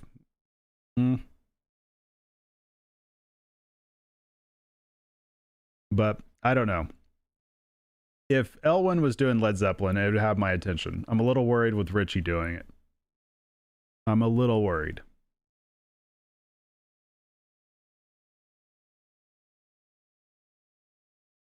Yeah, I agree. If it's the typical one, which they can't change it now, it's done. Whatever has happened has already happened. I think that the best that Stern can do right now is just to push their product out and to get the debut of it correct. They have to get the debut correct this time. If they don't, I don't know. Can you imagine if they decide just to do their same type of debuts, their same types of reveal? Like, what would happen then? I'd be really curious about that. Like, that's what I'm thinking about in the future. Like, how are they going to do that? How do they match Jersey Jack getting a professional to come in and do their, professional company to do their debut trailer? And how do they match what Straight Down the Middle did with their 25-minute featurette? Dom, I think that's tomorrow. The heavy metal stream. Not sure what time. I think Dead Flip's playing that sometime tomorrow night. Which I don't see any point to watching it, to be honest with you. Just because it's just a reskin, a theme that I'm just kind of about, but yeah. Stern can't if they rely on Dead Flip. Yeah, it's tough. It's put them in a weird position, but we knew it was coming. I mean, this is one of the things that I was hinting at during my mixed feelings on the Stern reveal podcast. This is exactly what I was worried about, just because I kind of knew where things were going with Jersey Jack. I didn't know to what extent, but you knew something was happening. And so now that Stern has gone this direction, it's like, what do they do? What do they do? I don't know. It's a weird spot. Because Stern is in this weird position to where they've been successful doing it the way that they've done it. And so it's very hard to move away from something that you're already successful utilizing. You know what I mean? Like, I don't feel like it's hurt sales somewhat, but I don't think it's hurt them enough to move the radar, because Avengers pins still end up going. Yeah, it was absolutely 1000% true that I had multiple friends that had never gotten a pinball machine before that were wanting to get an Avengers, and then when they saw that, they were just kind of like, they backed out. And that just goes to show you again, the way a buyer's mind works. You have a proper trailer, you get people hyped up, things sell out. You show something that's very disorganized, that makes no sense to a potential buyer, you don't convert the sale. That's just the way it is. That's just the way it is.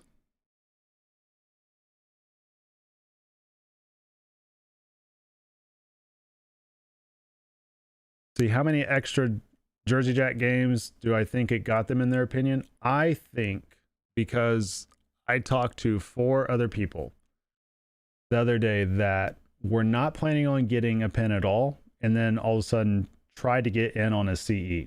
They said they got in, but of course, the whole debacle, I don't know if they did. But to keep in mind, that's $50,000 of revenue right there instantly generated, or potential revenue generated. And so I think about how many other people that felt the same way, that ended up getting a standard edition or ended up getting the limited edition. I think the way that Jersey Jack did it, they made themselves millions upon millions upon millions of dollars. I really do. Now, I don't know if that's all profit, because obviously they had a huge move. They're probably operating in the red right now, and they're going to probably be doing that for some time, for the next 2 or 3 releases. But this is a massive step in the right direction. I knew it was going to happen, because I've seen it happen in other industries. I've seen it happen in other industries. And it's funny because we're still, like I was telling you earlier, Dom, we're still in the leather helmet era in terms of marketing for pinball. And I know it gets boring to people because I had several podcasts on it, but we are still very much in the leather helmet era of marketing and pinball. Because look at what Jersey Jack just did. They killed it on everything, and then they do a gameplay stream, and it's made some people be like, I don't know. I still fully believe, do not show gameplay streams. I 100% believe you should not show gameplay streams. Let other people show it. Let other people show it. Let them do it. Let them get excited, because they're going to give glowing reviews because they've already bought it. They're happy about it. Let them show it. And if you are going to do a gameplay reveal, if you are going to do it, then go ahead and just have it at the tail end of your featurette. Like, have it be the last 5 minutes. You could easily show gameplay footage, right? With different B-level footage, or B-roll footage, but have Eric talking about the pin at the same time. I think that's still highly effective.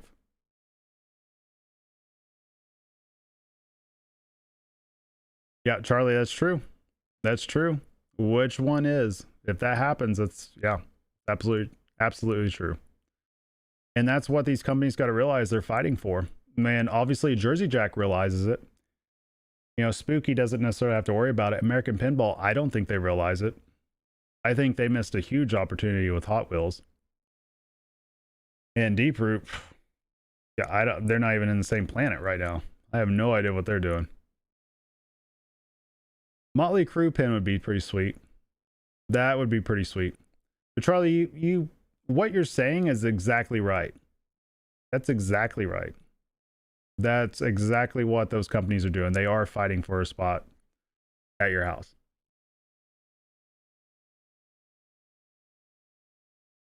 Yeah, in terms of the rumors of how many people wanted to get the CEs, direct from what they said tonight on their debut stream, they literally said that they could have sold at least 1,000 of them. That's what they said.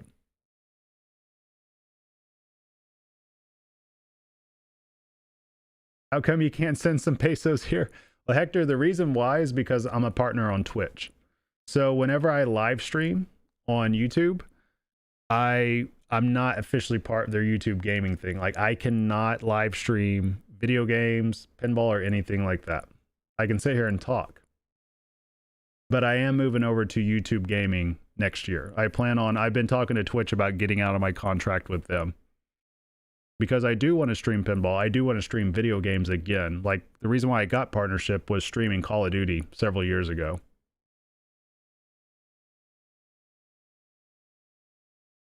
All right, Dom, let me see what you said here. I saw you mentioned something earlier about tags. Oh, talk about tags on YouTube videos? Are you talking about, I appreciate it, Hector. Don't worry about it, brother. I saw something. Are you talking about what Jersey Jack did with their tags? Is that what you're talking about? Because that might be for a different conversation. Oh, the lack of tags. Yeah, I can talk about that later. I don't know if it makes sense right now because I don't know if everybody here understands how to tag a YouTube video properly. But yeah, it's definitely still leather helmet era in terms of that. If we're talking about how to properly get your video out in front of people and all that. Some people have deep pockets, apparently. A lot of people do, Fattori. A lot of people do.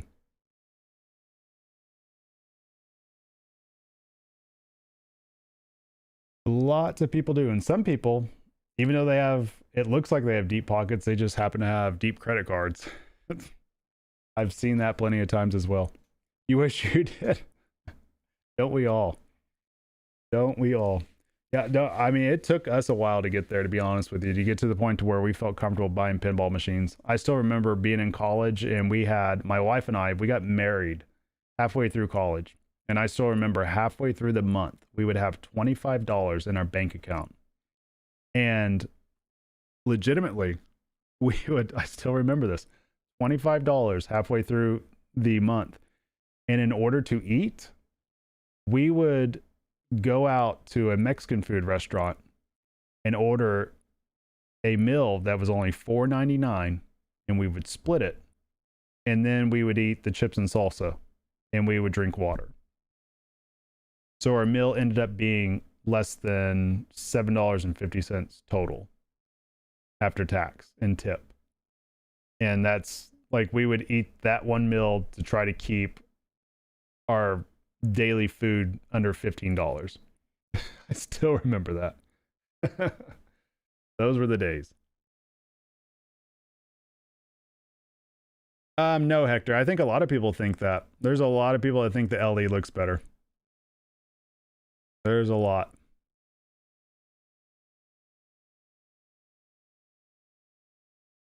Sorry, guys. I got the sniffles here. Let's see. I want to pronounce this right. Okay, it's LA4S. How do I even begin to pronounce that? LaForce?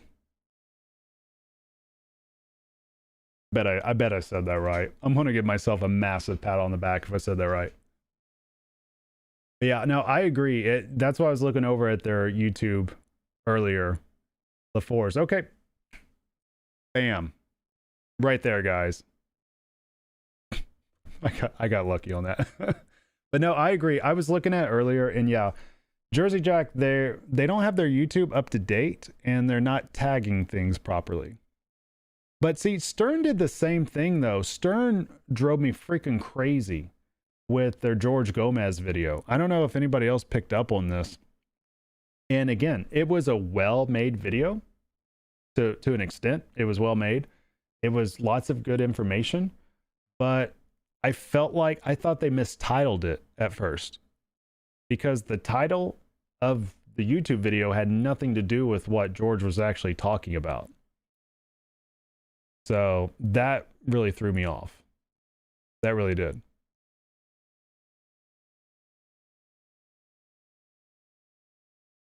Let's see. The SE looks like the Muppets and Grateful Dead had babies. Yeah, I don't like the artwork on the SE. I think the artwork on the LE is badass. I do. Oh, Hector, that's awesome of you. That's really cool. I just saw your comment about sharing the blessing. That was really cool. Pinball Gizzard, yes. Mallrats, Butch Cassidy, and Sundance Kid. Are you talking about Kevin Smith? Who was in the Sundance Kid and Mallrats? I love me some Kevin Smith. Maybe I'm just being thrown off here. Maybe I just can't think properly, which is half the time. Did anyone else hear Willy Wonka sounds in GNR? The ball being launched, you'd hear puzzle. Well, Rush, okay, we were talking about this off stream. I was talking about this with somebody, and they mentioned, and they were absolutely right, that what was throwing them off was that during the songs, right, there would be an instrument or whatever that would all of a sudden play, but it would almost like, it would overtake the actual song, but yet you could tell it wasn't with the song. So it was kind of like a weird sound effect that was happening.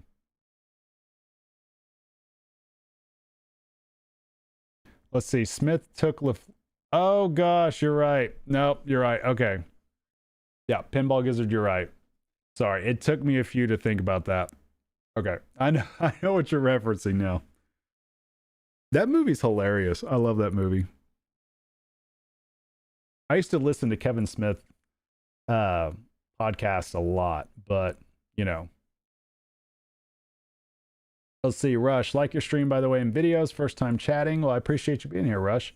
There's a lot of weird sounds just being blasted out there. Yeah, Rush, there's a lot of things, a lot of weird things happening during that. I mean, it was definitely over censored, if that makes sense. Lots of lights, lots of balls. I talked to Dennis Kriesel about this earlier, that it felt like the balls were like gremlins. They just kept multiplying and you couldn't stop it.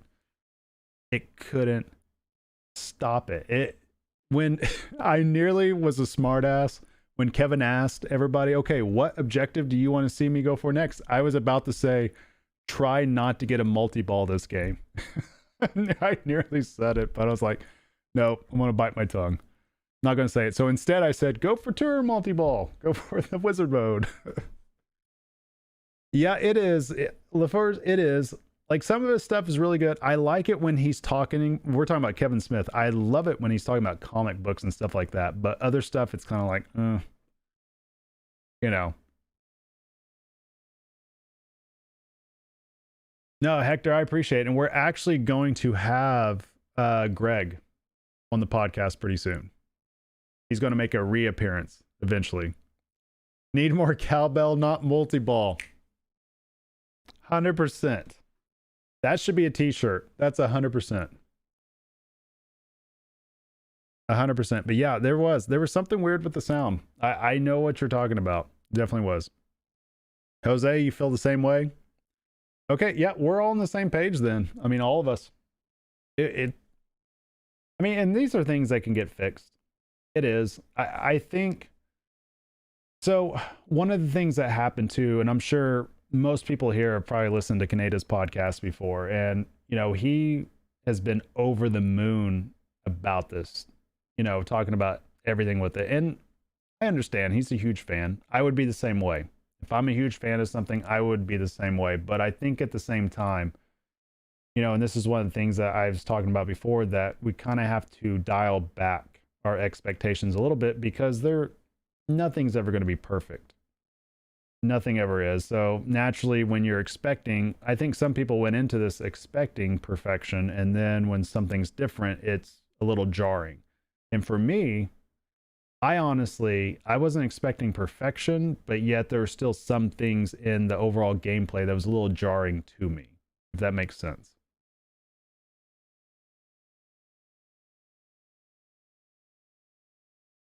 If they listen, it would take about 10 minutes to code X 4-ball, X1 as an alternative setting.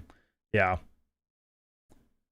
Yeah, I mean, and one of the things about that is too, and they mentioned set up the pin to play the way that you want. The problem is though, me personally, I want to play a pin based on how the coder decided that that was the best way to play the pin. That's what I would like to do. I don't want to get a pin in which I don't like how it's coded. And I've done that a few times. I've done that with Ninja Turtles, as a matter of fact. I got an LE behind me, love the theme, love the gameplay, but the code, I thought for sure that the code would really come together, and it hasn't. I think it's way too unbalanced one direction to where it becomes super linear. And so, I think that there's something to that. Let's see, Rush, you have a Hobbit, and JGP put so much in theme, which you love pinball. You do it does. Well, that is true. I mean, and that's the thing. We talked about that before. I think Guns N' Roses is still a great pin. I don't think it's a bad pin at all. I just think it doesn't quite click everything to where it's just an absolute smash hit, home run, world class. Like, this is the best pin ever. But it certainly has the best theme integration ever. It certainly has all that. Lighting, everything.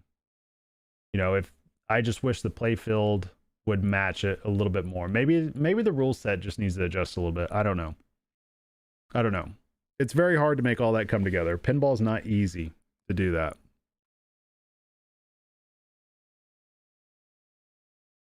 Let's see. What do you guys think people will do with their old classic pins when they realize that modern pins are just another level now? Hector, it depends. So here's the thing. Here's the thing that happens when you're dealing with old pins. If you are somebody that loves to play pinball, like just flat out loves to play pinball, which means you just love to flip a game, you'll still play EMs, right? And you'll still play solid states. It doesn't mean that you'll always play EMs. It doesn't mean you'll always play solid states, but there will be something in there at one of those eras that you'll still be drawn to, But there's nothing wrong with enjoying, the industry or the hobby the way that you want to. Modern pins definitely blow everything out of the water. I mean, they just do. But at the same time, sometimes, guys, I'll just get on jumping jack back there and I'll play for an hour straight. Just jumping jack. I mean, and I freaking hate clowns too. But sometimes I love doing that. All right, let me catch up with you guys here. Tony, so how is Avengers Infinity Quest? Have you had any issues with it? Zero so far, Tony. No rejects, no nothing. I'm actually doing a video series on it that should be debuting sometime next week, to where I'm going to chronicle through the plays. So I'm showing it from 0 plays, or basically like 5 or 10 actually. And then I'm going to give updates at 100 plays, 250, 500, and 1,000. Basically how the pin's holding up, what the playfield looks like. I'm going to show the audits, all that. I think it'd be an interesting thing to kind of see, because I don't know too many people that have really done that with the Stern before, especially one that's getting not necessarily beat up, but it's played hard. I mean, I move the pin around. I nudge it a lot. So I'm curious to see how that goes. Let's see. Hector, you say because you got a Simpsons today, you're already thinking about selling it. Yeah, Simpsons, for me, it was too much stop and go. It was too much stop and go. Let's see. Charlie, devil's advocate, casual pinball. Pinballers love multi-ball, especially kids, women. They're just there to have fun. Hardcore pinballers do not like multi-ball. Charlie, that's 100% correct. I mean, hardcore players like multi-ball, like if we're talking about tournament players, but the vast majority would be perfectly fine with just 2 balls. Like you'll see a lot of them, if there's 4 balls, just If one goes, it goes, and then you're down to 3 and you're fine with that. But yeah, no, that's 100% right. 100% right.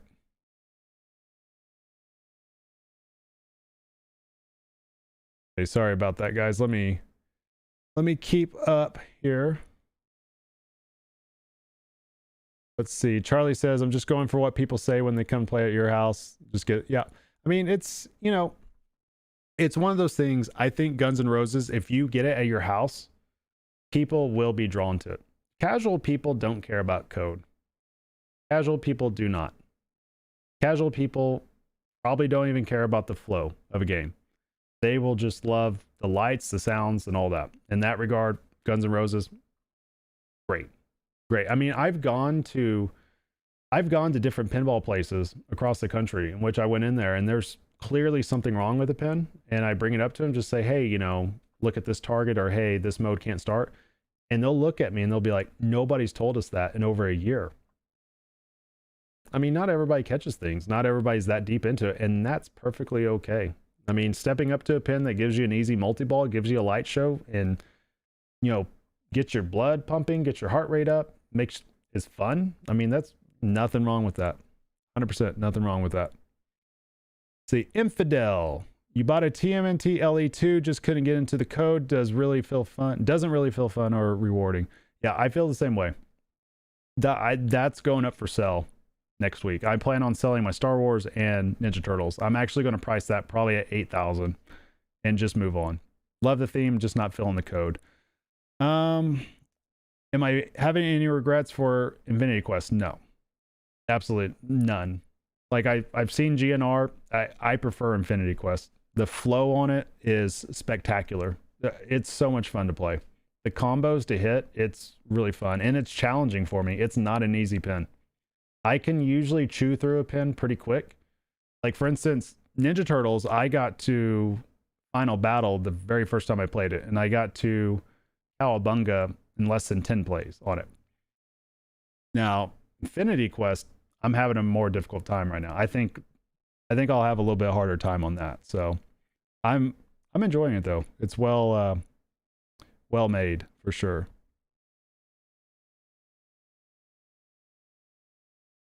Let's see. Rush. The center scoop in GNR is going to be probably a deciding factor for you. You would best one would like to play it before. Yeah, well, okay. So here's my thing about the middle part of the playfield in GNR that I'm personally having issues with. And again, this is because I am a flow-based player. I play under control, but I also like to hit combinations of shots. When it comes to Guns N' Roses, if you look at it, the spinner leads into the pops. The middle spinner, right? I personally don't like that. The scoop, straight in front of you. That means a lot of shots you're going to hit, most of the shots you hit are up the middle. It's going to go into that scoop. It's going to slow down the game. I don't like that. The disc, I don't mind a disc. I just don't like how it seems like I said this on the podcast earlier, that I feel like it's blocking the right ramp somewhat. Now, when I saw it from overhead, it didn't look like it was blocking as much as I thought. It still is a little bit, but I think you could still sneak a ball up that right ramp. I'm just not crazy about the middle part of the layout in Guns N' Roses.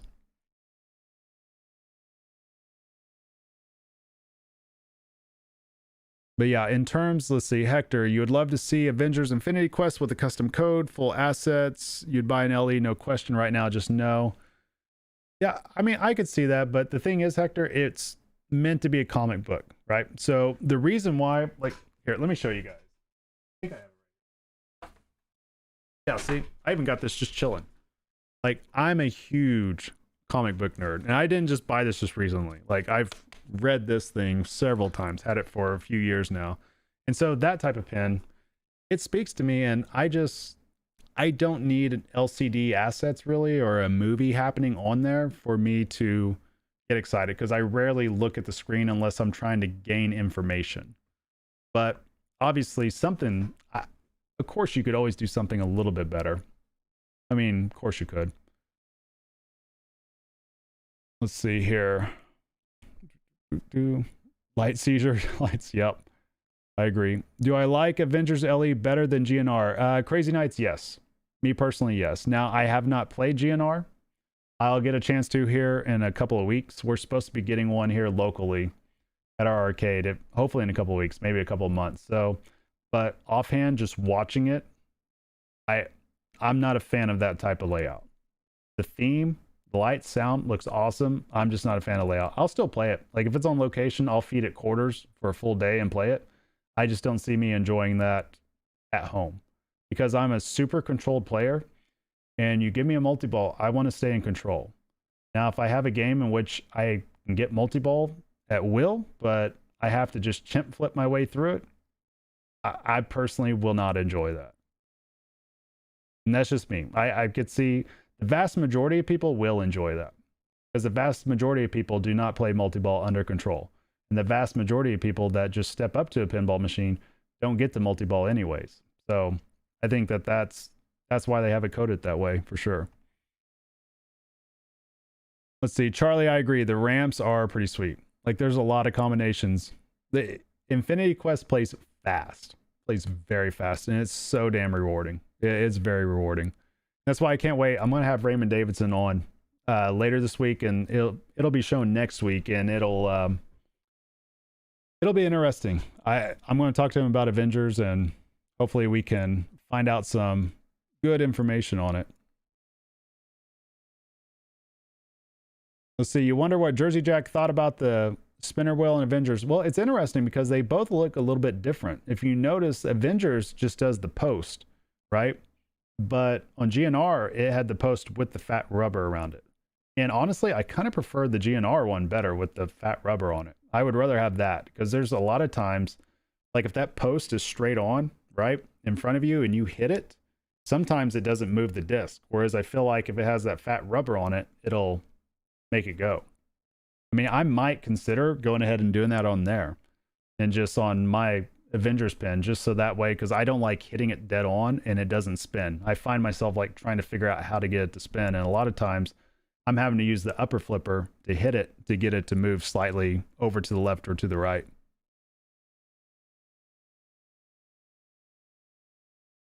Paul, yeah, you're absolutely right. 100%. Kids and casuals would go to Avengers before Guns N' Roses. If they were side by side, 100%, they would. And if you are an operator, 100%, you would rather have that happen because your Pro Avengers that cost $5,500, that's, $1,200 less than a standard edition or $4,000 less than an LE. It's just a better return for what you're doing. Infidel, I think somebody probably will do that. It would not surprise me one bit if somebody did that for Avengers. Would not surprise me. Yeah, Guardians, the multi-ball is there pretty early. Even in tournaments, what I like to do is I avoid group early on and I go orb first. I like playing Antiquities. I didn't pronounce that right at all. I need to get more drink. My mouth's getting dry. I play Antiquities. There we go. Okay, I got it out. And I'll backhand the orb shot. Just take that target down, go in, start my multi-ball. I go from there. It's definitely not too difficult. But yeah, Quill you can pick right away too. That is true. That's true. I personally don't do that, but I understand why people do it. Plus, I like using my Quill level 2 for a massive cash out at the end. If you can save that for, even in tournament, if you can save it for your third or fourth completed mode and stack it with a group, it gets pretty big. It gets pretty big. And a lot of people don't realize that. Like I did that at Free Play Florida back in November of last year. And I think Dom did it too, because we were talking about this back and forth. And I ended up getting right at 980 million in competition. And I think Dom got like 1.5. Like it's massive when you get it. It really is. Paul, they are. We talked about that exact thing earlier. Stern is going to jump for joy and raise prices. 100%. 100%. Anybody that's on Pinside or anywhere else that's saying, Stern is freaking out, anything like that, I'm telling you, they are not. They are jumping for joy because they realize right now they can sell a pin for $12,500 and they can sell 500 of them under the right circumstances. Because it's shown it can be done. Hector, that is true, though. That is true. I mean, let's talk about that for a little while. Here's exactly what's going to happen. Jersey Jack. Well, I say here's what's going to happen. Here's what could potentially happen. If Jersey Jack starts releasing at least 2 pins a year every 6 months, they become very relevant very fast. They make up a lot of ground. They may never overtake Stern. It might never happen, but they will guarantee themselves to be so far ahead of everybody else that American Pinball, Chicago Gaming, they won't have much of the market left. I don't know how much of the market will be left for Spooky to even get. You know, and maybe that's okay for Spooky the way their model is, but for American Pinball or Deeproot or, you know, for all them, that's a scary place to be at. It really is. It really is. But yeah, if Jersey Jack does that, they will compete big time. I mean, they already are. They're in the conversation. Let's just put it this way. Basically, Jersey Jack is like the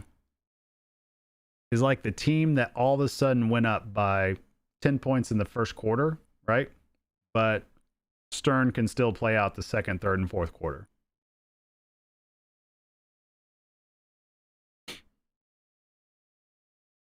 Let's see. Do I think Stern will do another music pin since GNR was released? Yes. Their next pin is supposed to be Led Zeppelin. They absolutely will. They're still big sellers. I mean, there are some people that will set out and say, I only want Jersey Jack, but it's not enough to change their business model at all. At all.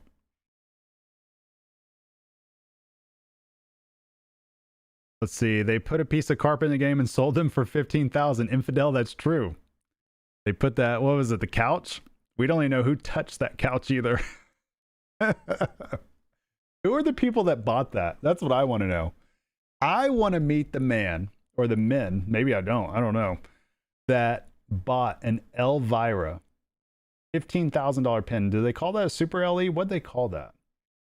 That had a piece of couch on it. Kind of weird. I'm not going to lie. Apparently they did since they sold out. Let's see, Tom. Let's see if Jersey Jack can keep up with demand for Guns N' Roses. I don't think they will. If you notice today, okay, Jersey Jack said something that was telling today. Somebody did on the stream today. They actually, it was hilarious. They were ignoring the questions about Jack, right? But they did attempt to answer the question kind of with a non-answer. When somebody asked them, what is their production capabilities? And they literally said, we can't discuss that. They purposely answered or asked, said the question out loud and then said, we can't answer that. I have heard that they are somewhere around 30 to 50 pins a day. That's what I've heard. Now, I haven't heard that direct from them, so I don't know the validity of it. That's just what I've heard. So even if we say that somehow they're capable of making 50 pins a day, which is a lot, I don't know if they are. Stern is usually hovering right at 100 to give you an idea. So even if they're at half that, they're going to be behind for a while. And that's assuming that there's no issues. And there will be issues. There always is. There always is.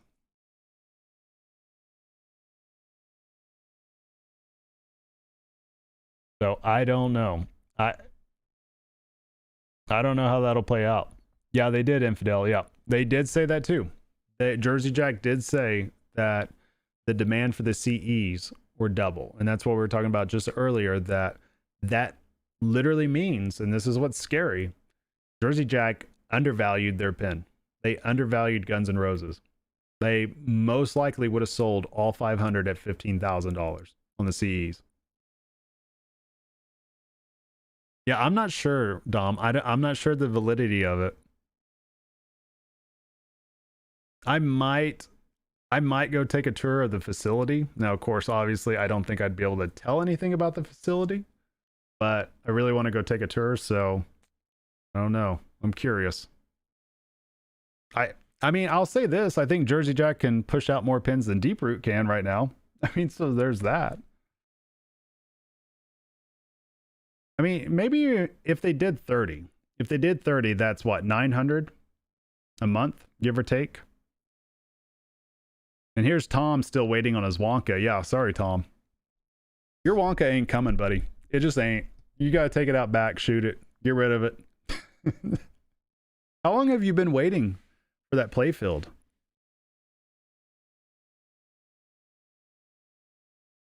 Like, how long has it been? I mean, but that's tough though, guys. That's the thing about pinball. Like, I know, and I even put a video out about the issues with Ninja Turtles, but everything, every pin has an issue. It's just the nature of it. I wish it wasn't. I wish all these pins would come out perfect, but it's impossible. It's impossible. Oh, LaFurs, you're right. My math was saying 7 days a week. There's no way they're running 7 days a week. All right, so we'll say 25 times 30 carries. Yeah, I don't even know. It's a lot. Over a year. Whew. Which Jersey Jack podcast am I getting my info from? You'd like to listen to it. Crazy Nights, it was from tonight, actually, during the gameplay reveal. They might actually have it up. If you look at Buffalo Pinball on their YouTube channel, I'm not sure. Hopefully he saved the video, but they mention it towards like the last 15-20 minutes of the stream. It was just when they were answering questions. They were answering all throughout the stream, but that was a little tidbit that we caught there.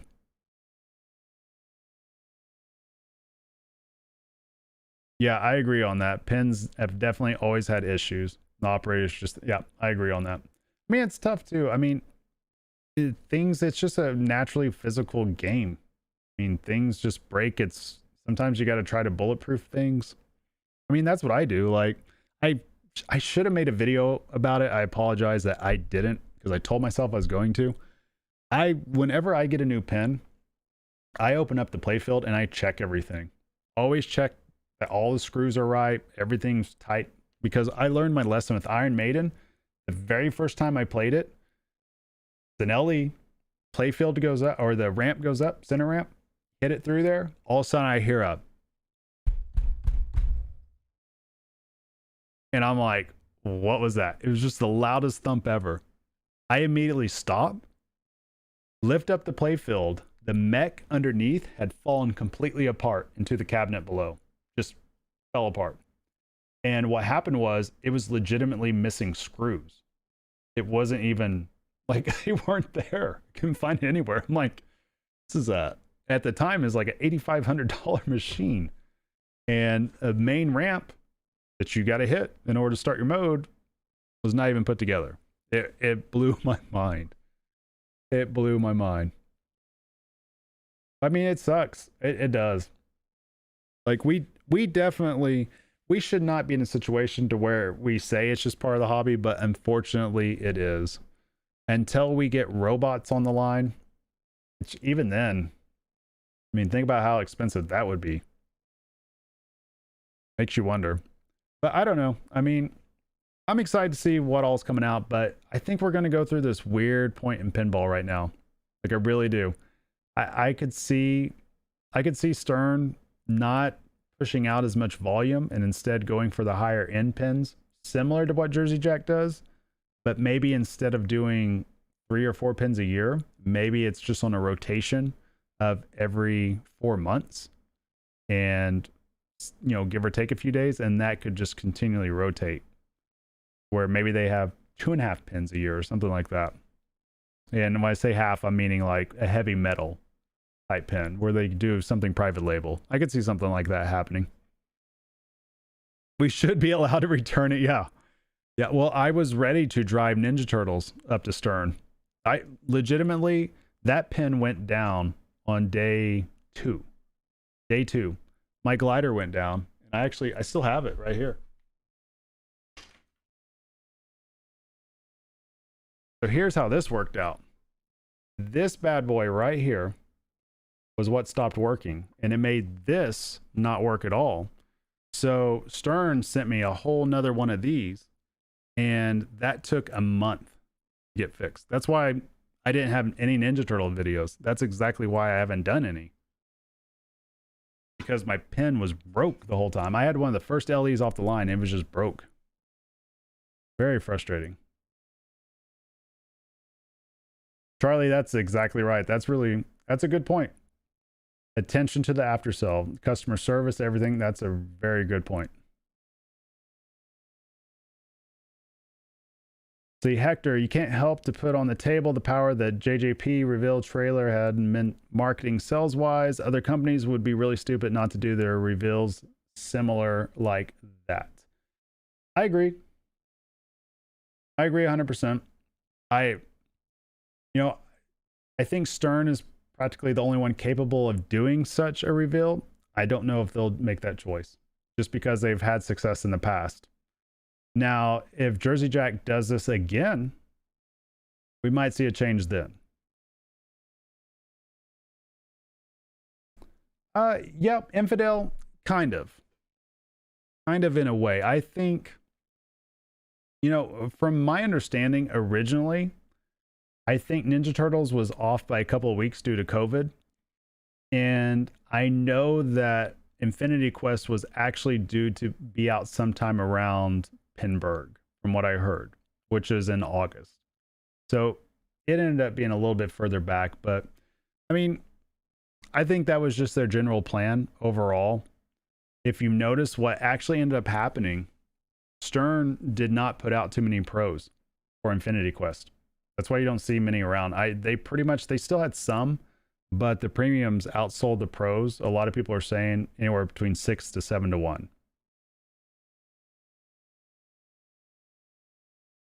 But honestly, like there's still some turtles that are selling, but I've heard from some distributors that Jurassic Park is selling nearly as well as Turtles. So take that for what it's worth. But Avengers is selling really well. It's selling pretty outstanding.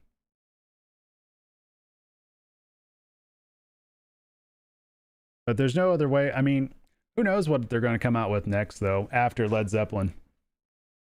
Like, obviously, everybody's talking about Led Zeppelin. We're going to probably see that in December or January is my guess. I don't know for sure. But I'm curious what the next themes would be. And the actual themes that they're considering doing, like when I hear James Bond, when I hear Jaws, even Godzilla. I don't know about Godzilla. I used to watch those movies all the time. I don't know how that would translate to a modern pen. I like the locking mech, Infidel. I do. There's been a couple of times I have mine pitched at about 7.5 degrees. There's been a couple of times in which it didn't make it all the way to that mystery scoop to shoot back up, but I realized it really quick. Gave it a little tap and it fell right in. That happened twice in about 10 games. But overall it works fine. So, but all right, guys. Well, I'm going to get ready to wrap it up. I only planned on doing this for an hour. Ended up doing this for 2 hours and 13 minutes. A long time. But before I forget, I am going to have Raymond Davidson on the podcast, and that will be shown probably Monday is when it'll come out. Maybe Saturday if we're lucky. Outside of that, I don't think I'll have any more videos or podcasts coming out this week. I'm going to kind of set on the Guns N' Roses gameplay and let everything play itself out. I'm not really going to talk too much about the CE debacle until I fully understand the scope of it. Otherwise, I don't really feel comfortable talking about it, but I'm sure other people will if we listen to other podcasts, of course. But other than that, though, I appreciate you guys being here so much. And if I don't talk to you guys before, you guys have an awesome weekend, awesome week. And I will see you guys later. Later, guys. Thanks for stopping by.